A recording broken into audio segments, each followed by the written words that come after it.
fire, I could conquer the night. If I can make it, if I try to draw the red light, I could run through the fire, I could conquer the night. If I can make it, if I try to draw the red, I could, I could, I could, I could run through the fire.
Conquer the night. If I can make it, if I try to draw the red light, I could run through the fire, I could conquer the night. If I can make it, if I try to draw the red, I could, I could, I could, I could, I could run through the fire.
All right, ladies and gentlemen, welcome to the Esports Club presents Community Cup Season 3 for Rainbow Six Siege, supported by Ubisoft, powered by Zota Gaming, and of course our broadcast partner Loco. We are here with the finals for this championship. The winner will receive a total of 6,000 credits. So who will it be? Will it be Team Uwu, who just came back all the way from lower brackets, or will it be Team waterboyz from the upper brackets? They have yet to lose a single map.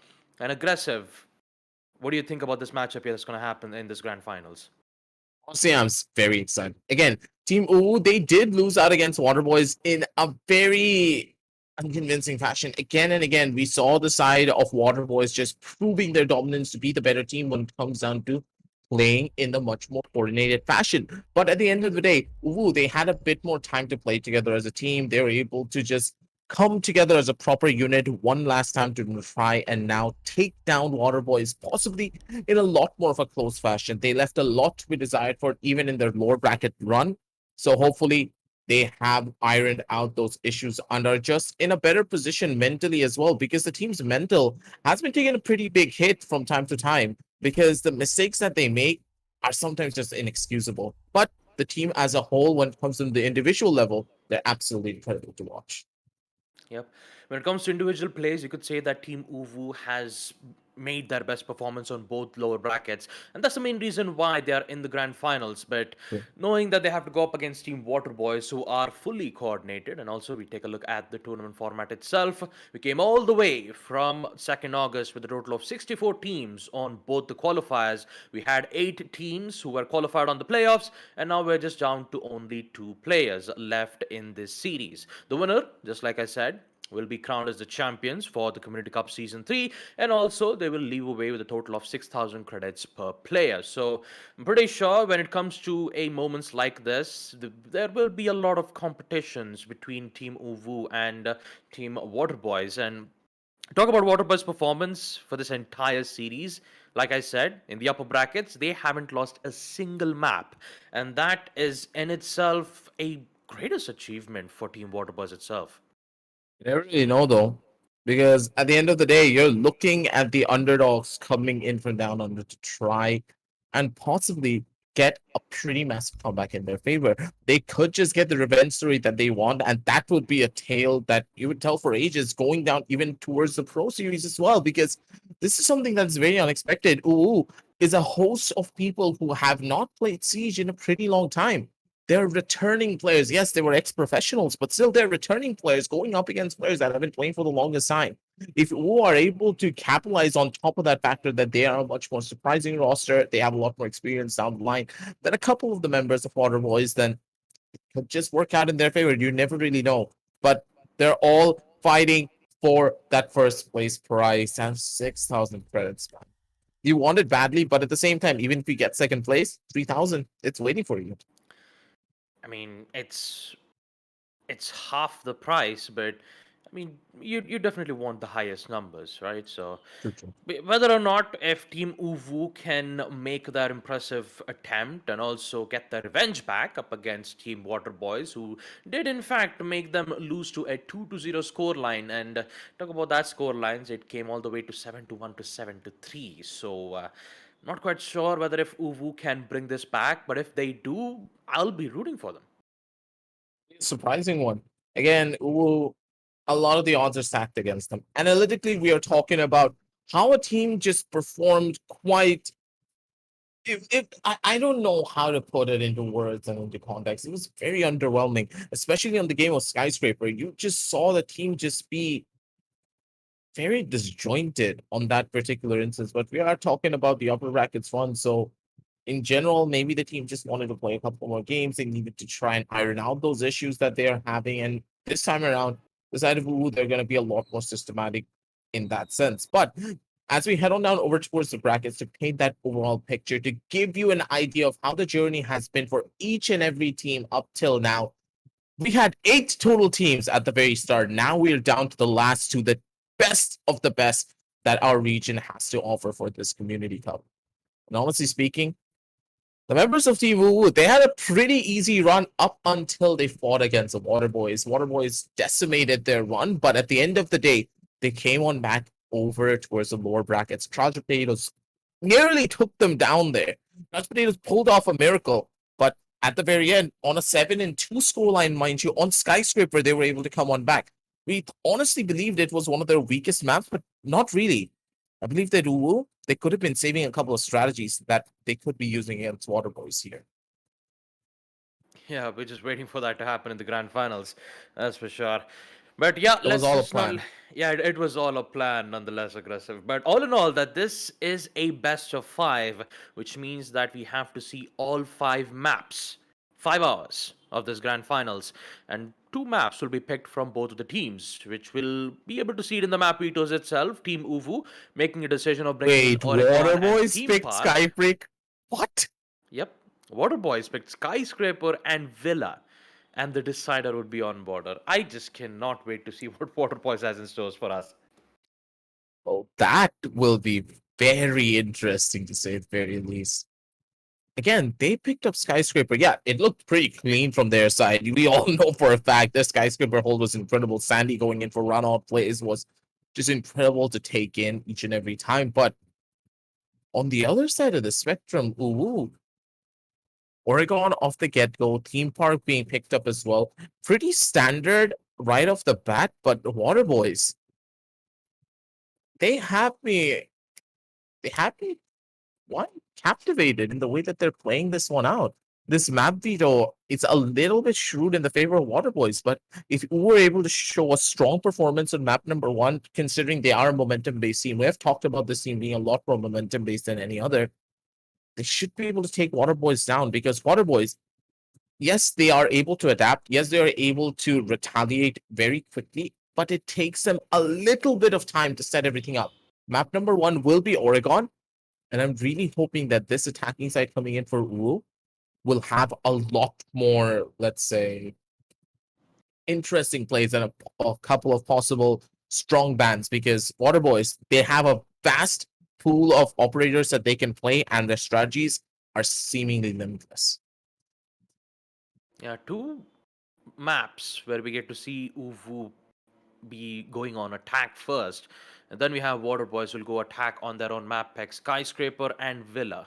So you could say in deciders, if it does go all the way to best of five decider map border, Waterboys will definitely go on attack first, that's for sure. But the way how Uvu's performance have been going on the upper brackets, sure we've seen them make some powerful performance on the recent matchups, but Waterboys, let's not forget that this is a rematch in the upper brackets. The only difference is that instead of a best of three, this is a best of five. All five maps are present, and if Uvu gets to win one of their maps, or maybe if they get to win their own map pick, Oregon and Theme Park, you could say that there is high likely a chance that Waterboys might have a bit of a problems in the best of in match number five border itself. But who knows? I'm just guessing at this point, aggressive. But all in all, I really can't wait to see what Team Hoovu have focused on their mistakes, their weaknesses, and hopefully they fixed up their mistakes. Because if they don't, and Waterboys gets the best start in the early round, I'm pretty sure that they have got their train running in the right direction. Indeed. This map pool just leaves a lot more to be desired for than we would have possibly even expected. But it's quite interesting to say the very least. What I will be more interested about, though, is what kind of operator bans we could be looking at. Again, Hmm. who have a lot of very interesting bands that they go for each time around. It's just not the generic Thatcher, Jackal, Nomad every single time, depending on the map composition.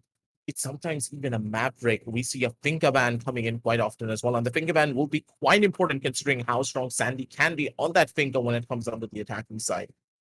There's a lot of different plays that the side of Uwu can go for. So as the game is being set up and everything's being prepped up and ready, I really want to see something out of the ordinary because unless Uwu try to think outside of the box, they could just get trapped in their like minds. You never really know. Because the way that Waterboys play, they don't leave a lot of room for error, especially on their own attacks. Yeah, when it comes to attacks from Waterboys, yeah, I gotta agree, they are very strong. And for Uvu, their best way of winning most of their rounds has to be on defense. I mean, we've already saw that example back in the lower brackets in the finals, where we got to see Uvu make their fight up against Team Crouch Predators. Most of the wins that we've seen on all three maps were defender wins, and Team Uvu, although they might be good on defense, when it comes to attack, initial picks, Dresh, he always does a good job when it comes to getting opening picks. But when it comes to mid rounds and late rounds, that's exactly where Team Uvu has a lot of problems in their hands. And I'm hoping that they would fix that, especially on mid and late rounds, hoping that they would, open up a proper line of sight from the second floor cage wall.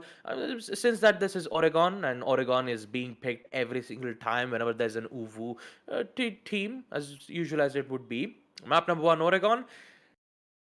I'm pretty sure that on defense, waterboyz would not have any problems. But the second half, that is also where Team Uvu also has the best bet, right? Yeah. Every single position that they could go for does favor just a little bit considering their play style. But again, we are not going to speculate a little bit too much considering, hey, this is a team that has a lot of internal issues, I do believe, when it comes down to communication still. Their comm lines are not as clear as you would have hoped for, but they have strong fundamentals and they can build upon it. But on the other side, Waterboyz, their fundamentals are just on a different level. It's a lot more pronounced. It's a lot more clean considering how long they've been playing together as a roster, as a squad, as a unit. And that's one of the main reasons why they should be the ones to take Oregon, because it's a very fundamental heavy map. There's not really a lot of rocket science strategies that you can go in for. Let's say you take the side of meeting for your own team. What do you really want? The meeting and kitchen is there. You need proper second floor control. After you establish that second floor control, then you're golden. Meeting should be yours guaranteed. Maybe a couple of players come in from tower, maybe rotate in from kitchen, trying to go in for a pincer, and that's it. Very standard siege. That's Oregon for you. You don't really need to do much on this particular map. And I really want to see Uwu just shine in a different manner because they need to play a bit more aggressively considering what team they're going up against. If they try to stay back and allow the side of Waterboyz to work their way in towards the map and play for their own play in their own way by giving themselves the opening, then I don't think that it will have a strong chance of winning map number one. Maybe in map number two, Skyscraper, things could be different but for one, they need to be the ones to take initiative and be a lot more proactive. Absolutely aggressive. The most aggressive peaks that we've seen from Uvu's end are just a very high peaks that they make. They don't usually go for spawn peaks or run out. And although runouts and spawn peaks were usually made from the opposition, and Uvu really knows how to hold their ground. So technically, they know how and what time would it be heavily required for the players to run out at the right time to get those kills as best as possible. But when it comes to players on the side of Team waterboyz, my goodness, they are yet to They're taste defeat. They are relentless. yet to taste defeat, aggressive, because out of the entire run that we've seen from waterboyz, 2-0, 2-0, 2-0, 2-0, and now we see them in the grand finals. um I have no idea what's going to happen in this grand finals, but I'm pretty sure that Team Uvu, they're not going to give up without a fight. Guaranteed. It's not gonna happen whatsoever. But as we are jumping down over into the game, ladies and gentlemen, it is going to be the side of border and the grand finals are right off the rip. So let's see how this first initial map will treat us. A couple of bans coming in. The first initial ban will be Waterboyz banning out an attacker. Thatcher is the most probable ban, but at the same time, it is Oregon, so you could get away with not banning a Thatcher as well, depending on whichever side you're trying to hold. But hey, I'm just nitpicking here. Yeah. Nah, They're you're not right. gonna risk it. They're not gonna risk They're it. definitely not gonna risk it. Thatcher will be banned on attack. We all know how powerful his EMPs are, which can Yeah, especially disable his against on gadgets. dorms. Yeah, on DOMs is also on It's attic too. impossible to hold dorms at attic if they have a Thatcher. Yeah. I mean, even if you do place your gadgets, or should I say, the electro claws, if you try to trick it in a way that you could open up properly, Chances are you're more. Chances are the walls will get opened up nonetheless. Finca will be banned from the side of Uvu. They don't want to risk it, so I'll just ensure that they would ban one of the most meta operators in the game of Rainbow Six Siege. And Finca will currently be banned on map Oregon. Defensive, on the other hand, will be Thunderbird. Interestingly enough, Thunderbird was being used quite a lot from Uvu's end. And from waterboyz, I'm pretty sure that they'll be using other operators, but Thunderbird more likely a targeted ban from Uvu's end. Last but not the least, the final ban will be Valkyrie nonetheless, which means that Mira is open for the defenders. It's time for them. But again, waterboyz, them having that Mira is a pretty detrimental situation in general, dude. You know how dangerous waterboyz is with the Mira, correct? Baz has single-handedly gotten 2 aces just by playing that Mira and using those windows to perfection. He has so much information to play around with, and starting off on laundry room as well. That is a little bit surprising. Normally, a lot of teams prefer to take that second floor hold and to work their way down, but it's smart considering they have that Mira available. Let's start with the strongest sides so that we have an understanding of how we like to play. Do they like to play a lot more for map control? Do they try to go in for fast rushes, maybe through blue? There's a lot of different opportunities and a lot of different plays that you can understand coming in from your position, from starting on a side that you normally hunker into. There's not really a lot of soft flooring for you to play around with. There's 3 different choke points that you need to take control of, and then you can enter the side. Sorry, 4 different choke points. My bad. I forgot white stairs. 10 seconds to insertion. There's a lot of lines of sight where Team Uvu can proceed with their push. Most of their well-known push has to be on Freezer and Blue Bunker. But with the presence of Mira being shown, I'm pretty sure that Team Uvu will have a lot of fight on their hands. With action phase being in play on round number 1, we will see Team Uvu making their way in towards Blue Bunkers. Some of the players spawn in towards construction. 2 of the players, Kato and Dagger, will be spawned in towards the street side. And both of them will be ensuring to get some minor control towards first Maro's floor. going in. Good use of Electro Claws though to try. Oh wait, no, the electro claws are good. Oh, that's not good. Yeah, he'll just replace it back. Shouldn't be also a problem for them to deal with. But Those are some yeah, there you long go. hands right there. Yeah, it is. I will never understand, like, their hands are so long that they can even reach the roof. But okay, Sandy, he's gonna have a lot of reach as well. He just casually takes the Ana out. That's the Gemini gone. One of the primary routes of information has now just disappeared from them. You could say for Team Uvu, it's not a great start. Already losing Cacto at the hands of Sandy, and he gets Sandy, what just happened? We didn't even. Okay. Even Silence is confused. The match ended before we even start round number 1. What just happened? Even All Silence is confused. He's like, wait, that C4 actually just got that double kill? Wait, what? Yep. C4 2 kills. Sandy gets 2, and then the white stairs gone from the hands of Beat. That's what happened. That's the quick case scenario of the result on round number 1. Jesus, that was so fast. It's like I just literally saw my own childhood to, the age of 24 in that one single round. That's another way of saying things. Interesting analogy. But It's like, the how end of- quick did I age? you didn't age that much, my dude. You're still as young as you always will be. The only old guy here is Assassin. We all know the truth about that. 10 seconds Alright, remaining. didn't expect for round number 1 to end this quickly, but in the end it will be waterboyz who will claim round number 1 on defense. Round number 2, on the other hand, second floor kids dorms is still available, but they decide to bring in meeting/kitchen. So, oh boy, waterboyz, what is your next play? And for Team Uvu, you've got to be careful, my bro. I do believe that was a little bit more unfortunate on that end, so it's completely fine. And Drish! Okay, casually takes down Silence. Why not? Malusi's finally taken off the board, but the Banshees are still on the cards all across the map. And Baz, Attackers drop the diffuser. maybe being a bit more careful would be perfect, but Attackers ooh, recover the Baz. diffuser. He doesn't care. He wants to go for one, taps with an LMG. One taps with Sure. an LMG. He still has 62 attempts left to make that peak successful.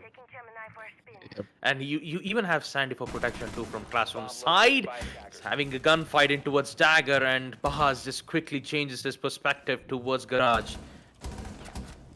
Oh yeah, dude, that's the LMG for you. Imagine reloading. Yeah, why reload? Huh? What is reload with the primary weapon? Again, we will see Dagger being picked off from the LMG, but this time at the hands of Baz. But in the end, it's a 4v4, it's a 3v4 equalizer, where Sandy gets the better off of it. Baz gets picked out from Ragnarok all the way from the main entrance. And now, we see some tension starting to rise around from the meeting side, and things are starting to get taken care of pretty quickly from Beat and Rattler. But Oh, that's a it trade. will be Rattler who still gets the trade nonetheless. Both of His them went down. headshot aim. Both of them were downed. If he won that gunfight, that would have been a 1v1 where Uvu could have won that round, but Rattler denies it easily with the SMG-11. Dude, Rattler is so good with the SMG-11. How does he get away with stuff like this? The guy just swings out and casually taps him on the head. Just tap.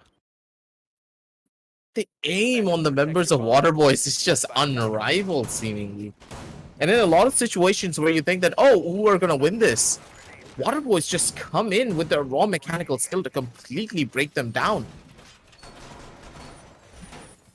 Not gonna lie, for the past 2 rounds, Uvu has been shattered. Both of the rounds.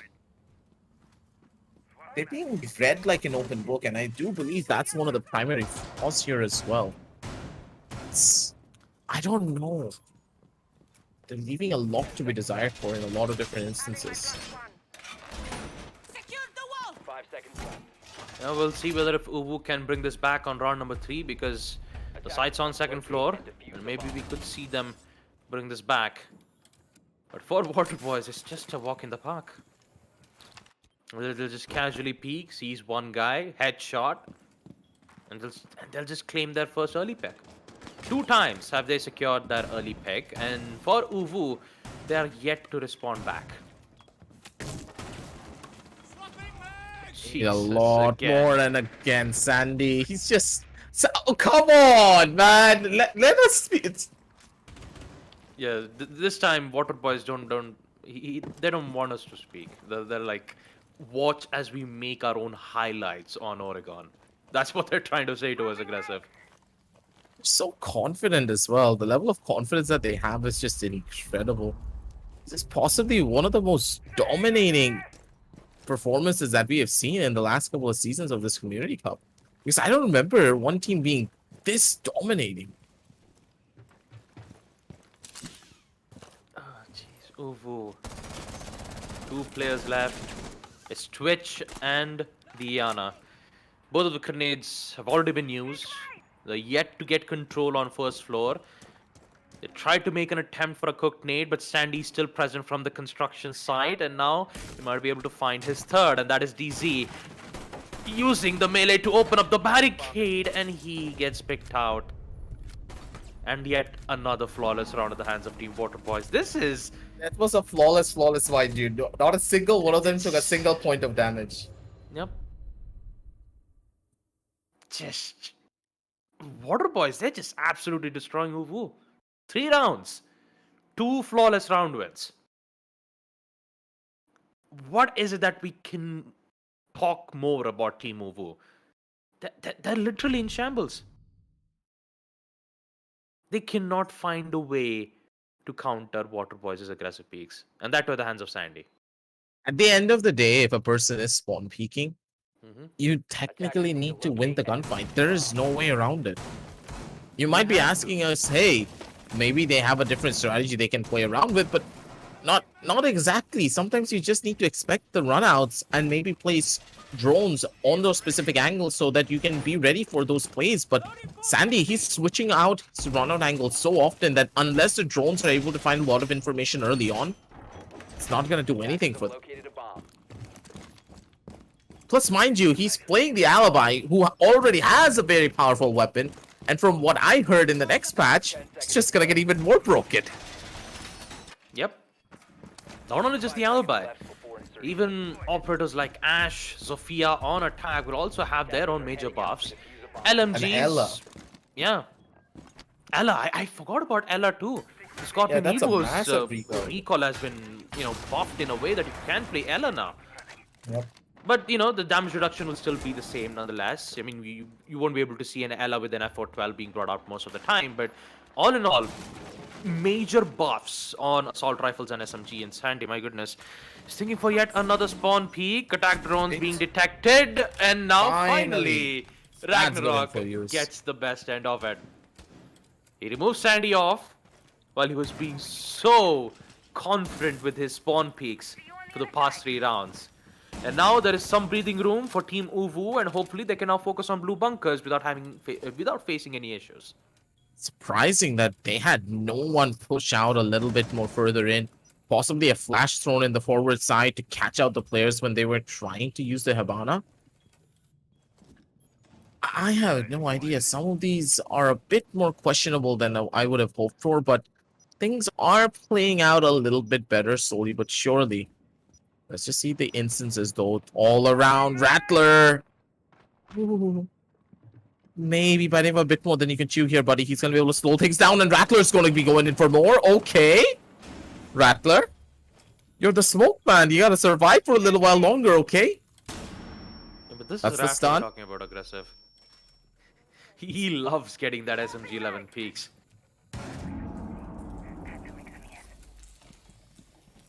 Is knows what to expect. Rattler. He's not going to be able to open anything up this time around. The flashes are not going to be dodged as well. Trying to slow down these attackers from pushing straight in. That's the Gemini trying to go in for a catch. Does get the information though, but still Ragnarok, he's keeping things even as he possibly can. But again, Rattler, he's such a dangerous player to go up against. That's going to be a lot of sound. Drish is already in towards the sidelines. That's going to be the stun coming in from the side. And Drish, he's on low HP. But still, the timing is everything. And Boz, he has the perfect angle all the way from the back. That's the shot. That's a head. And they have the kills. Last one coming in is going to be Rattler with a shotgun. Slap to the face of Kato to shut him down. And that's another kill. And waterboyz. So what a chaotic round. But at the end of the day, they had everything under control. No matter if Ragnarok just gets his triple kill by removing Sandy out, dropping from the hatch, trying to show his presence towards basement laundry, it still wasn't enough. Overall, map control was still in the favor of Uwu. That's why they won this. Because Freezer was not taken control of. White Stairs was completely open. Yep.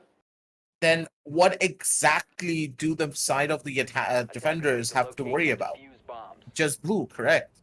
And if you funnel in through blue, which is a choke point, mind you, because of how many different angles the defenders can create and how many different lines of sight they have to worry about, you're just going to be stuck there. It's very difficult to win it out unless you have a complete and utter pop-off round. For waterboyz, the only thing that I can say is that they're a well-oiled machine. A headshot machine, if I have to say it perfectly. And even if Sandy gets picked out, you still have backups. And the amount of time that had been wasted from Uwu's end, granted they removed Sandy off, they got control on first floor meeting, Moving out to locate a bomb and they defuse even opened up the hatch. But how can you deal with the smoke gas canisters from Rattler, his SMG-11 shot, that's just uncontested and unchallenged. No matter how many times you try to contest Rattler's SMG-11, he'd always win that gunfight nonetheless. So powerful. And Just now, unfazed. it's just unfazed. Round number 5. Team Uwu are yet to make progress in this attack round. And let's not forget, this is Uwu's map pick. And waterboyz, they are dominating on the opposition's map pick. Grenades being thrown around. Silence will still stay alive from the window side. And Rattler Also giving good lines of sight for bars. And I just realized he has the AA shotgun too, so my goodness. Oh, I really wait, can't wait for that to happen. But Dagger, on the other hand, Wait, starts off with a a maestro bang. with a shotgun? Yeah, it's a maestro with a shotgun. That's what I said. AA-12. Alrighty. Okay. Whoa, help us! Whoa! Never mind. Do whatever you want. It's already 1v3. And Drish. Oh, man. What can we say? It's round number 5. It's 1v3. Even though he does try 1 to minute, make 30 his seconds efforts left on the clock, by the way. get in the side. Yeah. They don't have enough time too. What's even best about it is that no reinforcements on first floor dining. Nothing. waterboyz is like, alright, you know what? Come at us. We'll give you a chance. We'll make all walls unreinforced. Default camps will give away to the rest of his location. And now he will be hunted on every single angle. There you go. Rattler with the headshot to confirm its kill. And waterboyz will secure round number 5. 5-0. 5 defensive wins. And my god, they are just shredding Uwu. They're not letting them make a single play, and the game decides to put us back to menu. You could have had the domination coming in. Honestly, Oh, jeez. honestly, too Game much to couldn't handle. handle it. Yeah, even the game couldn't handle it. The game was like, all right, you know what, waterboyz. I think we have some technical difficulties. There's too much water on our PC components, so we have to take like a 5 minute or something to get us back into the game. I know it's just jokes, guys. I'm just joking. I'm just joking. We'll just get the match right back away in a minute or two, folks. Don't worry about it. We are not going to stay from the Cassis camp for a very long time. Once we get, once we reconnect into the custom match itself, we will join in as quickly as possible. And don't worry, round number 6 will still be in play for us. It's 5-0, and Team Uwu, my goodness, aggressive, just like I said in the previous matchup, right? Uwu, it's more of like an upside down. They're just sad. They're not looking good. Not at all. In this instance, they are now stuck between a rock and a hard place. Their backs are against the wall. They need to start figuring stuff out because currently they're looking very lackluster. It's as if the team is just completely in disarray. But at the same time, can you even blame them? Look at what waterboyz are doing. They're just being very confident, taking fights, taking swings that are just not able to read out whatsoever. And because of plays like this, they're falling flat on their face. I cannot even see the side of who are playing badly because we haven't really gotten a chance to see them actually play the game even in this current situation. Yeah. That's how strong. That's how strong waterboyz Dude, is. Rattler has an 80% headshot percentage.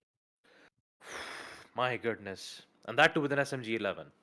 With an 80% SMG head. 11. Normally, Which- people go for body shot kills with this thing, considering that fire rate. Mhm. But the man is And like, imagine getting body shots. Rattler says, what is body shots? What is it? I don't know anything about it. But nonetheless, my goodness. What is happening on Grand Finals? I am not, kid you not. 5-0, 5 defensive wins, and that too on Uwu's map pick. And now on round number 6, in which, in fact, we will resume back into the game right away. We just have to see what will happen on the last round. Second floor kids, Doms and Dom sides will be the side. Uwu, we just need to wait for the player to arrive in the lobby so that we can resume back the match nonetheless. 5-0. My goodness, if Sandy gets picked out early, Rattler does the job. If Rattler goes out, Bars is still here with the AA-12. And if Bars doesn't work out, you still have Silence and Beat to cover it up. It just works hand in hand. There's no changes to it whatsoever.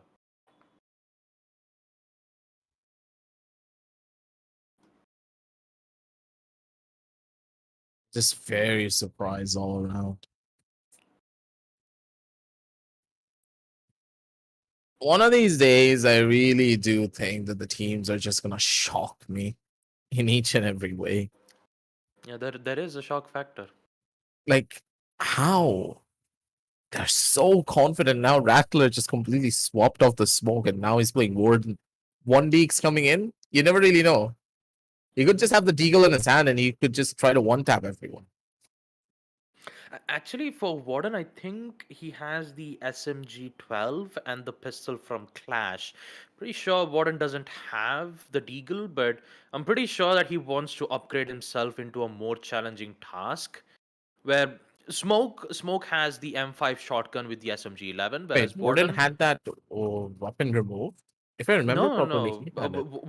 Warden didn't have the Deagle. The operators who have Deagles right now is Nook, Blackbeard, and Azami, Valkyrie. Two defense operators have Deagles and two attack operators have Deagles. So Warden doesn't have it, but the thing about Warden that I liked about the most is that I have my favorite character Kazuma Kiryu, who the voice actor is whose voice actor also did the voice acting for Warden on Japanese language. So the main reason why I'd usually go for Japanese spoken language is mainly because of the voice acting from Warden. It's just so good. This does it so well. The Warden's Mhm. voice actor really does bring the character to light. But again, I do think that the technical difficulties are going to be lasting for a little while longer. Not much that we can do. Even I have technical difficulties from my end. It's going to be a long grand finals. But hey, at the end of the day, it seems as though we have a pretty big show on our hands when it comes down to what the teams are offering to us. Especially from waterboyz, they're giving us multiple different frag movies coming in for the map of Oregon, and the fact that they're playing so aggressively when it comes down to that end, it's just very surprising. It honestly is. All right, man. Again, we just yeah, like we said, Team Uvu, they're not looking good, and again, we have a lot of technical difficulties which we cannot do anything about it. We just need to wait for a minute or two so that when the player on the side of Team Uvu arrives, we can just continue the match without a hassle. And again, we do have to apologize for the delay when it comes to a matchups like this. When it comes to a game like Rainbow Six Siege, expect connectivity issues, expect a lot of technical difficulties. But I assure you, when it comes to top-notch gameplay on Rainbow Six Siege on South APAC, it is definitely worth to watch. But talk about waterboyz. I mean, they're making their own highlight reel in the highlights itself. I'm pretty sure when the match comes to an end, the entire match highlights at the end of the game will just consist of Sandy making his own double or triple kills, or Rattler making his own plays from his end. It will be more on the side of waterboyz than in the side of Team Uvu. And I'm gotta say, it is difficult for Team Uvu. I mean, it kind of looks like the same repeat on the upper brackets matchup itself. And if I have to talk on a serious note, Uvu, they're not looking good. Now the Individual issue, plays, although individual plays are great from Uvu's end, you've got to work together as a team, right? And depending on early picks, like we saw from Ragnarok, while he did get those 3 kills, I'm pretty sure that it's not more than enough for Team Uvu to proceed into the side, right? they're not going to be able to get in that quickly. And again, highlight one of the key important factors here, Baba. How are they supposed to play as a team if they're not given the opportunity to play together as a team? Yeah, that's true. That's true. Like, there's just problems all around, and constantly we will witness this over and over and over again. That we say that the team play and coordination is quite horrible, but when a team of waterboyz caliber are just being this oppressive and such a dominating force to just pulverize them down into a position that they cannot even get comfortable into play together as a team, there's no way they can use their drones in a proper consecutive fashion to try and take control. If they get picked off that early, they're not able to win out on a lot of their aim duels because they're not expecting the side of waterboyz to be so aggressive on their plays. Yes, the members of Uwu have a lot of incredible and very talented players, but at the end of the day, the practice and the synergy and the confidence coming in from waterboyz is just a little bit too much for the other side to handle. And we've talked about this as well. Siege is a game where, of course, you have strategy, you have the way you peek, you have your mechanics for the leaning, but there's one thing that you cannot train all the time, and it comes with a mentality that you have as a player and as a person. the confidence factor. Now, for waterboyz, the confidence factor is now through the roof, and it's possibly going to go to Mars anytime soon. And on the other side, Uwu, I don't know, man. They need to be a lot more confident in themselves and in the team if they want to go in for a possible comeback. Oregon holds a lot of weight for this entire squad, and unless they're able to make things happen and make things work, they could just be done for and out of this tournament immediately in about 3 maps, give or take, because I need to see something here on Oregon. Otherwise, they're not going to be able to do anything else on the other maps. waterboyz, they've already secured 5 rounds on defense, and if this keeps going on, high likely a chance that it could end up on a 7-0 flawless win from Team waterboyz itself. And there is not a lot that we could say from Uvu's end, right? Uvu, no matter how many times that they try to, make a push, when you have players like Sandy who'd usually right outside the door waiting for the attackers to make their move, and when you get early picked out and there's no trade from it, and then you fall back, there's high likely a chance that you might lose the entirety of the match, mainly because you didn't get to, win the trade off itself. So, man, not a lot that I could say from them. And yeah, this entire map just revolves around Uvu's map pick. Uvu's map number 1 was Oregon, map number 2, Skyscraper, which is picked by Team waterboyz, and then we have Theme Park, a map picked by Uvu.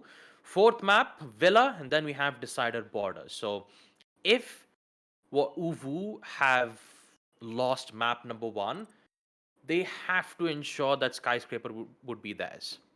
And True. you could say it's more likely a repeat of the upper brackets too, because upper bracket also had the same maps, right? Map number 1 was Oregon, map number 2 was Skyscraper, and then the decider was on Border nonetheless. So talk about the rest of the stuff that had happened in this grand finals. You could say that for Team waterboyz, they are just like you said, they're through the roof. I mean, they're almost reaching their way in towards Mars, and 7-0 scoreline, high likely chance can happen. And for you guys who are wondering about the first map itself, we have taken a rehost because the players on the side of Team Uvu have technical difficulties. So because of that, we have to go in for a rehost and ensure that we would be back as soon as possible. But don't worry, we'll get our match straight up back away in round number 6 itself, 5-0. So yeah, for Team waterboyz, my goodness, what a way to show their presence in the Season 3 Community Cup. Yep. They're making sure to start it off with a bang and also end it with a bang as well. They had such an explosive entrance when it came to their starting half. Their playoffs run was incredible. They had a pretty easy journey, I would say, throughout their entire stages, only going up against No Color Warriors where they had to start sweating a little bit. But other than that, the team has not been challenged yet. Ooh, they have stepped up as the challenger. They're trying to make a bit of a difference here, but currently we have not yet seen that play come out for them. We've already beaten the dead horse. Ooh, they just need that little bit of time to just adjust to the pacing. Of course, this is a best of 5, and there's a reason why best of 5s are known as a marathon instead of just a sprint. You need to be ready for the long haul. 5 maps have a good possibility of coming in, but if there is a possibility of the side of taking at the bare minimum of 1 map, they could just bring it back because the team momentum can be there. They're trying to make it as close as they possibly can. And the most important factor is try and have fun, because if you take things a little bit too seriously, if you start to tense up a lot more and forget that at the end of the day, you're still playing a game. It is a competitive siege environment. It is a place where you're trying to win a prize. But unless you're having fun also playing the game, then you're not going to be able to communicate properly. Your comms are going to be a lot more stressed. You're going to make a lot more mistakes. You're not going to be in that mode of focus, because at that one moment where you start tilting, at that exact moment where you start just being quiet, your team's just going to start losing. And I do believe that's what's happening to Uwu in a lot of these instances. Going up against a player who is constantly spawn peeking you, shutting you down, not letting you play the game, is one of the worst things that can happen to you as a player in general, let alone a professional player. So I really just hope as this rehost is going through, they had that opportunity to just huddle up and talk it through. Because talking, I believe, is the only way they can get past this hurdle. Because at the end of the day, this is just two players being an absolute unit, spawn peeking and taking gunfights and winning it out. If you're able to shut him down, take him back a couple of pegs, he's going to be scared to take fights. So let's just see how it all pans out. This rehost was taken by Uwu, so let's just give them some time to prep things up and get ready for it. Yep. I know we talked a lot about Team Uvu and Team waterboyz, who are, in fact, we will resume back the matchup as soon as possible once we get the ready confirmation. And again, apologies for the delay which has been caused in the first map itself. So 5-0, Uvu. Like Aggressive Jet, just have fun, calm down, everything will be fine. And for waterboyz, what more else could I say from them, right?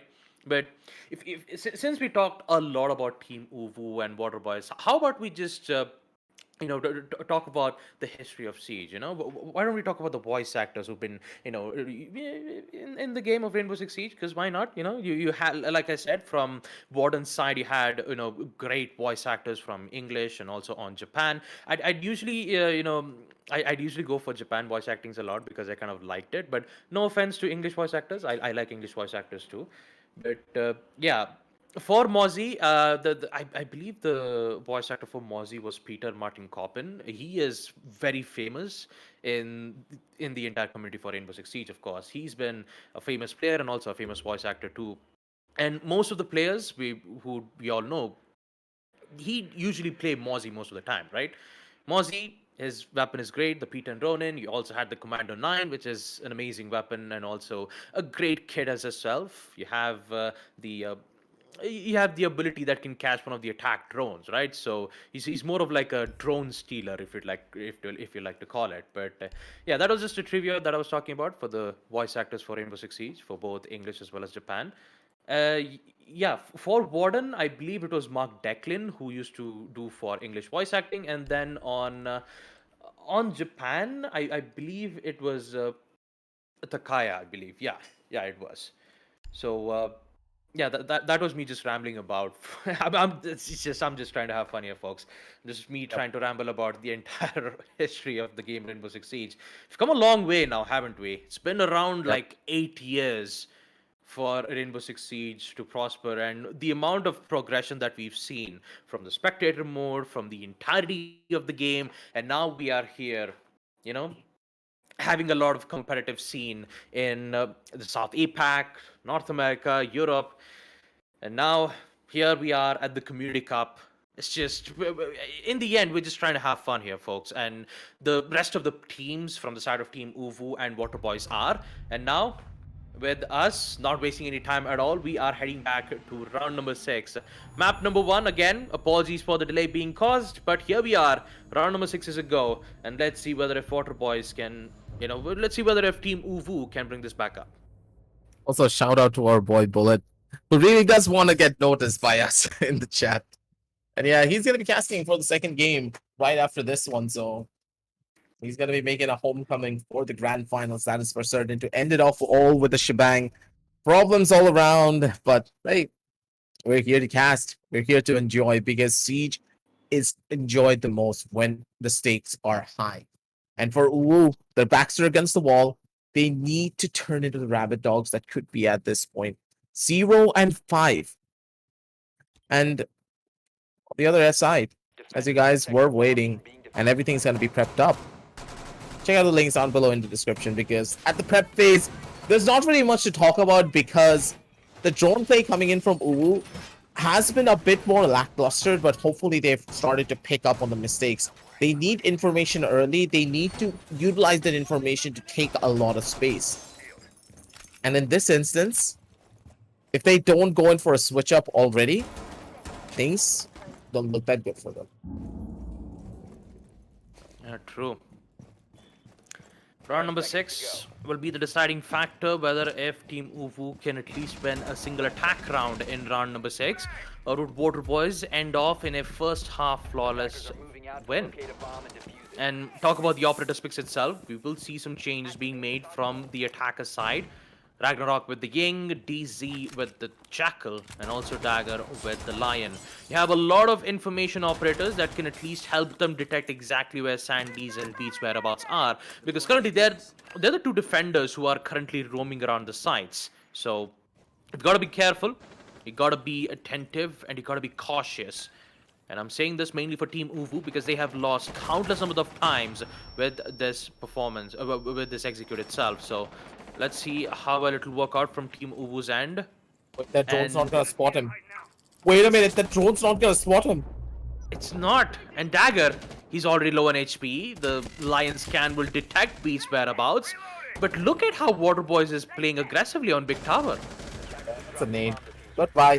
Oh wait, he still gets a kill. What? Attackers have recovered their defuse. Beat, how did you get a How kill? are you alive? How are you even still alive? Man, this match is something else. Defender exposed. There you go. Rattler comes back with the second. There goes Dresh. And now Beat is still waterboyz alive. is just... It's just adding insult to injury. Don't tell me he gets a Beat kill. is still alive. Beat is still alive. If he Dagger on gets the a other kill, if he gets a kill, I am done. Just wait when you see Beat gets a kill here. Just Hey, you're waiting. casting the rest of this match by yourself. This happens. No. I'm also giving it some to you, aggressive. Nah, I'm taking it down with me. Nope. No grenades. No. They don't have smokes. anything. They don't have anything. Yeah, I just realized they don't have smokes. Sandy's still here with the protection. Kato just comes back with a refrag, but out of all the gunfights, this just happened from second floor Ian? attic, and somehow Beat is still alive. Beat is still Beat doing is it. still alive, and he gets away with the kill. Just watch him clutch this round. Just watch this guy clutch this round. 1v3. Sitting inside of tower. Upside down rappel. He already heard it. But now, he's looking at the bottom. He's still going for it. This guy is the actual tower menace. He just sat there and never gave up on it. Warden came in with a run out for the final kill as well. And Rattler. Most perfect. Beat was just the king of the tower. He's not gonna let a single player from Team Ufu just make their plays from that window side. Where are the grenades? That's nowhere to be found. There was There one has to be ADS. one or two grenades, right? The fun fact about it is that there was one ADS. The Lion who was at the stairs decided to wallbang from the floor or exactly where Beat was. He could have got the kill, but somehow Defenders, protect Beat your bombs dodges away and by gets the attackers. kill. I have Everything no idea worked on what out is for happening him. on map number 1. I seriously have no idea. What is happening? How is waterboyz on a 6-0 match point? How? Let it be. My goodness. Maybe. Good chance for a comeback. It could all start here. 10 seconds remaining. For them, though, the setups are going to be done 5 properly. seconds to go. So in that end, the Kiva barriers could just be a nuisance all around because of the different lines of sight that they are creating. It's going to be good for them, but on towards the back end of this, Ragnarok, what's your game plan? He's waiting for that first bouts of noise so that he can find a pick, and this early pick will be the most important part. Looking at the composition that is on the other end, Ragnarok, he's gonna get spotted out by the drone, and that's pretty rough because now he's stuck inside of Armory. He can't really move out as much either. Either he gives up Armory, moves into side for a hunker, or Drish. What? Wait, what? Did they see his foot? Yeah, that's what I mean. Did he see his foot? Oh, goddamn, dude. That's gonna be another kill coming in from the side. Trades coming in from each end, but Rattler, he's still relentless. Dagger nearly getting caught out. Ragnar's gonna get shut down, and Sandy, he's just going in for the fights. He's going in for the plays. Could just be a 7-0. If Sandy's able to survive this, that's another kill coming in from Rattler. Final kill for the silence, and Rattler! Good God, triple kill for the man. Give it up for the guy in blue. And my God. That rush and that play? waterboyz. Taking it all away.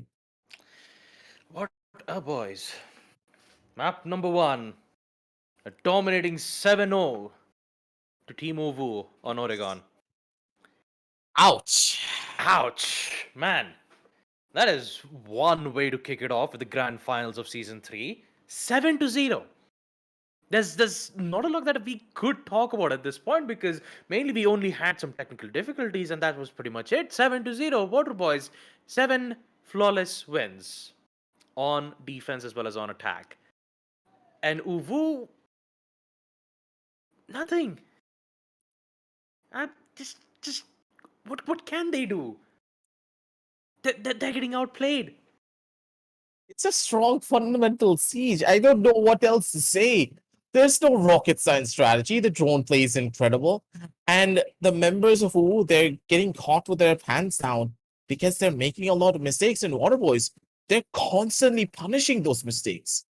That's the issue here. They're punishing them so hard on each and every front that even making one small misstep, the Goyo casually just put his feet out from under the barricade and Sandy just shut him down because of that. And beat on round number 6. What was that? Like, how is he still uncontested on towers? How is he still left with 20? How is there HP not with a 80 grenade in hand for No any grenades. of the attackers? Normally, whenever you're on the attacking side, doesn't matter which side you go to, at the bare minimum, have 4 nades in hand. There's You a have reason 6. why. Yeah, bare minimum, 4. Yeah, sure. You always count on that. Let's head on down over towards the highlights and live it all down one more time. But for the side of waterboyz, they played it incredible. But for Uwu, it was very underwhelming and not to the level that we expect them. They're in the grand finals for a reason, but they're not showcasing to us exactly why they're meant to be here. What is happening? This is an absolute destruction from waterboyz. 7 defensive round wins. And they are just showing on how powerful we are in this region. That's exactly what's happening here, aggressive. Uvu, no matter how many times that they try to remove one player out, another comes by. It's like there's a dialogue which says cut off one head and just 2 shall reappear. It's like that situation, you know? It's just absolute destruction from waterboyz. There's nothing else that I can Yes. say at this moment. Grand finals, Team waterboyz, they are showing that they are the most dominant team in this region.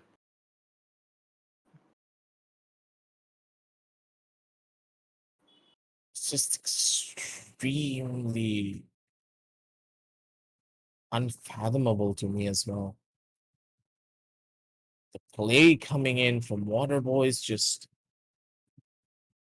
it baffles me. It really does. That I don't understand. How can you be so dominating in each and every front of your play? Because this can't be it. Ooh, we have to find something here. But to see these kind of statistics, Rattler was 10-0. He was yet to The get guy had a 10 KD with a 10 KD. 100% cost. Boss is also has the same thing, 100% cost. Yeah, but 10 KD. Jesus, this is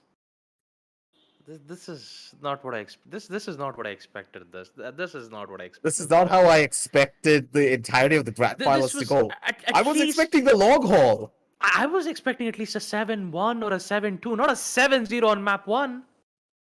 On Oregon, mind you. One of the And- more yeah, and that balanced too on maps in the Oregon. game. And that one, Oregon. Jesus.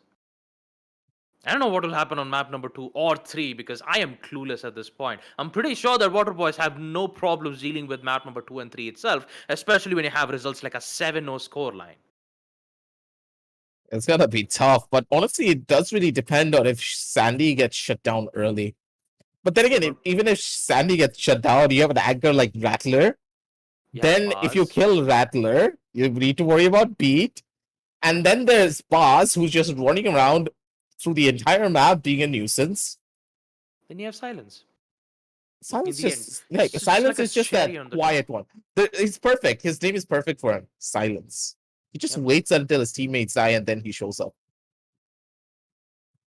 I'm Yes. pretty sure that silence through the entire game, he was like, boys, let me get some kills as well. Like, No, give me something here. Let me do something. Let me play the game. I'm telling you, Silence was more likely the guy who'd just have a camera in hand and just start to take pictures of all the, frags and all the montages just being made. But enough about jokes, folks, because we should resume map number 2, Skyscraper. But for that to happen, we just take a short little break, and we'll be right back after this.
And welcome back, ladies and gentlemen, to the TEC Community Cup Season 3 of Rainbow Six Siege, presented to you by the Esports Club, supported by Ubisoft, powered by Zotac Gaming, and of course, our broadcast partner is none other than Local. It's going to be your boy Aggressive here, with a little bit of that laggy face cam as per usual. Not much I can do about that, but you got to deal with it. Routing issues in Bangladesh has been rampant for pretty much everything, but It's I fine, don't want to it's fine.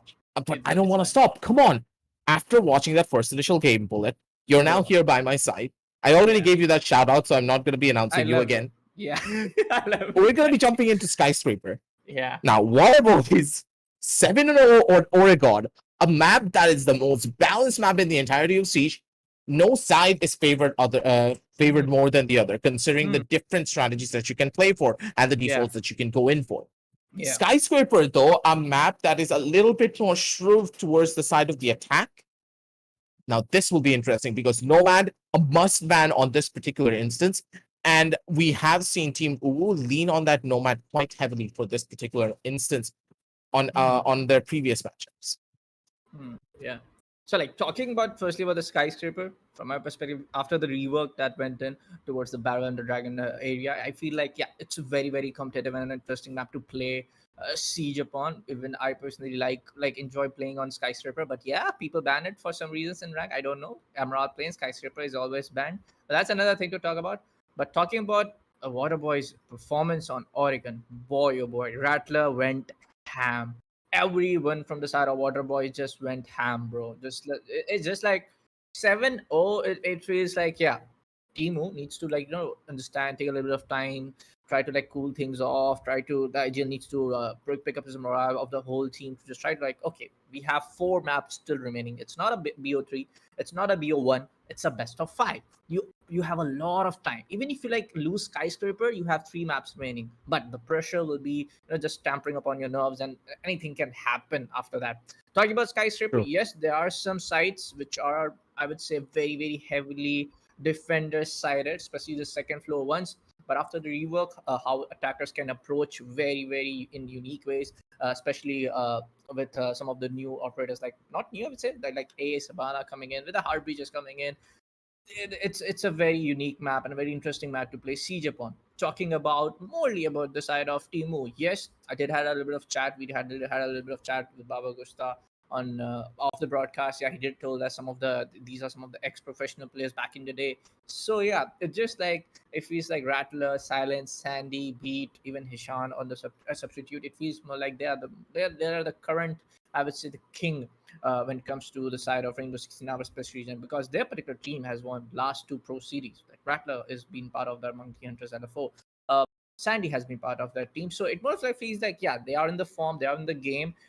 They can just win it pretty easily. But yes, talking especially about the last map which went, there were a lot of mistakes also coming in from the side of Waterboyz. Take, for example, there's a lot of run out coming in. There's a lot of aggressive, aggressive kind of a gunfight which is already coming inside of Waterboyz. What team was in? Like, pick up some operators like Lion, pick up some operators like Finka was banned. Yeah, you can go for some MLMG operator out there too.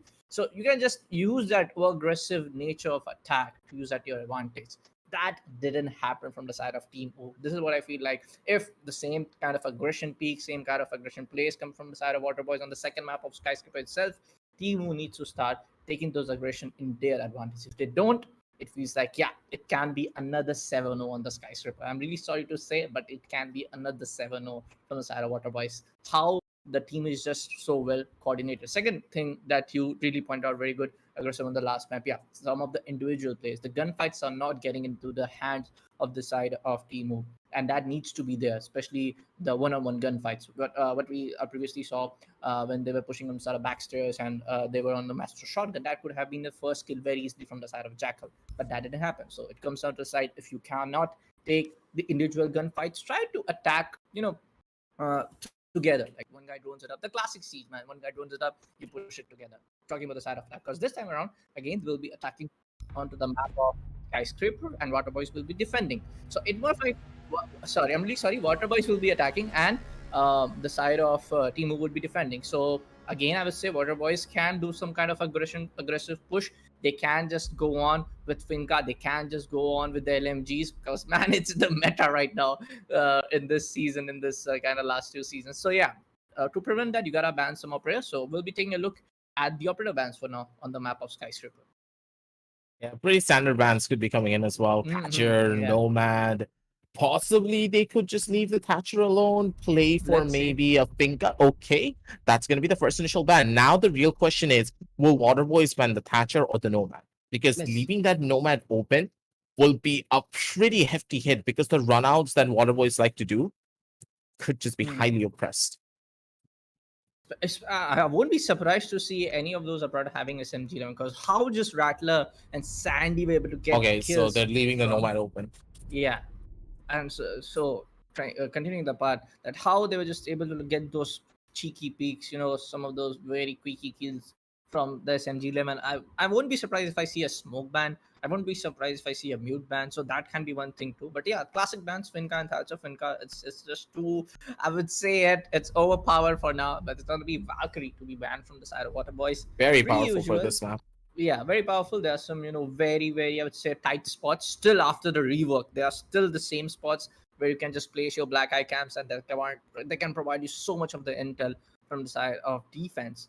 For now, I will be taking a look at the final operator. So I think maybe it can be a Mira ban, but that's going to be the side of Melusi. Okay. Understandable. Understandable, of course. There are some there are more than what 3 entry point stairs, if I am counting right. More than 3 entry True. point stairs, so it can just come out anywhere. Attackers can come in, so you want to go for the side of Melusi, and of course, silence, beat, even Rattler like to enjoy playing the side of Melusi. We'll take a little bit of pause very initially, so that's the case.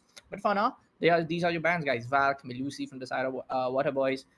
It's gonna be the Thatcher and Finca. I'm really sorry. The side of Finca and Valk from the side of Timo, and Thatcher and Melusi from the side of waterboyz. So it is the usual bands, I would say. But yes, I'm really interested to see how Team O just decides to make a comeback, because it should be done in a very, very slow and steadily. If you just don't place your traps right, because I'm seeing this is going for Kapkan, Daga is going for Alibi. You are picking one operator to pick up those intel, pick up those operator intel coming in, and when you are picking one operator, just deny the intel coming or deny the hard breaches coming in, and then you are picking another operator like Mozi to grab those attacker drones, hack those attacker drones, try to gain in. So a lot of, I would say, they're playing depending on a lot of intel. They're just not maybe they'll try to hold up, not to go in much of the aggressive gunfights from what we saw from the side of waterboyz in the previous map. They can just slow it down, anchor it way, and like I said, they can just progress onto winning 1-0, 2-0, 3-0, maybe just like slowly and steadily. Just see how they pan this one out. Again, waterboyz, they're just so impressive in the way that they take a lot of their fights. But at the same time, look at the other side of the spectrum. Now that they're on the attacking side, there could be a lot more. They are on the defensive side. There could be a lot more problems coming in on either end. And it seems as though Sandy, he joined the wrong team, tried It to go in. happens. Yeah, he just joined the wrong side. He needs to swap it over. But on that end of the spectrum, waterboyz, I really am interested to see what kind of strategies they could be going in for. Osa is present, Thermite is there to open up the walls, but a little bit questionable going in for the Thermite now, isn't it? After the recent addition of Ace and after Skyscraper came back into the competitive rotation, we've seen people favor the Ace over the Thermite in a lot of different instances because the Ace can open up lines of sight that go a lot more further in while being a lot more safer in comparison. For this map, at least. Especially like the uses of Ace, if you see in the pick rate what we saw for the side of season 3 designer notes, it was more of like for me it feels like the gun, man. AK-12 is such a good gun. Plus combined with her Aqua Sharma breach charges, combined with an operator who can just do much of the attacker's work single-handedly. So more of like feels like, man, it's a whole package that is so well made by the dev. So it more of like feels like it's just such a balanced map. Talking about why people are still playing Thermite, man, classic siege operators, classic siege, the old siege players just want to play the vanilla operators. For me also, for many instances, you see instead of Jaeger, you see a lot of guys now playing a Vermine. But still, for a guy like me who just enjoys playing vanilla operator, or maybe just a guy who just enjoy playing Jaeger, just picks up Jaeger. But talking about the side of competitive, yes, the new operators get into the play, especially the addition of Omai with the side of MP5. It's so good compared to what we saw from Jaeger. The little bit of balance rework went on with the side of Jaeger's recoil. It's kind of like sometimes uh, unplayable. The recoil is kind of a little bit unplayable, but it's still kind of like valid if you want to go with it. Talking about the side of attackers, how just aggressive put up a point. We can see Twitch, Maverick, Monty, Thermite, and Nosa coming in. Wait, Monty? Yeah, it's gonna be Monty, man. So this can be a push going into the side of T room itself. So yeah, I'm already seeing that happen, because if you're gonna take Monty, if you're gonna go from the side of Dragons, it's gonna be a little bit harsh because they have mute, they have Kapkan. So we might see just them pushing from the side of balcony area, from the side of T room balcony area, so they can just go in, take the stairs, control one guy. But they haven't took Nomad, so maybe they can go Nomad in the sixth pick. Anyone can go in, maybe Sandy or maybe just Musa. But right now, if you just take a look, there are two shield operators. Like Osa is there to take up the shield. Monty is also there, but Monty is Sophia. No, there's no way they pick a Monty. well, man, they are a team who have, like I would say, three guys there who have on Pro Series twice, so they can play anything for now. That's what I can say for now. They're incredible on their own right, but at the end of the day, let's just see what else we can witness here from both of these squads. Slow take up, and they're trying to open up the multiple different lines of sight here over on towards the second floor.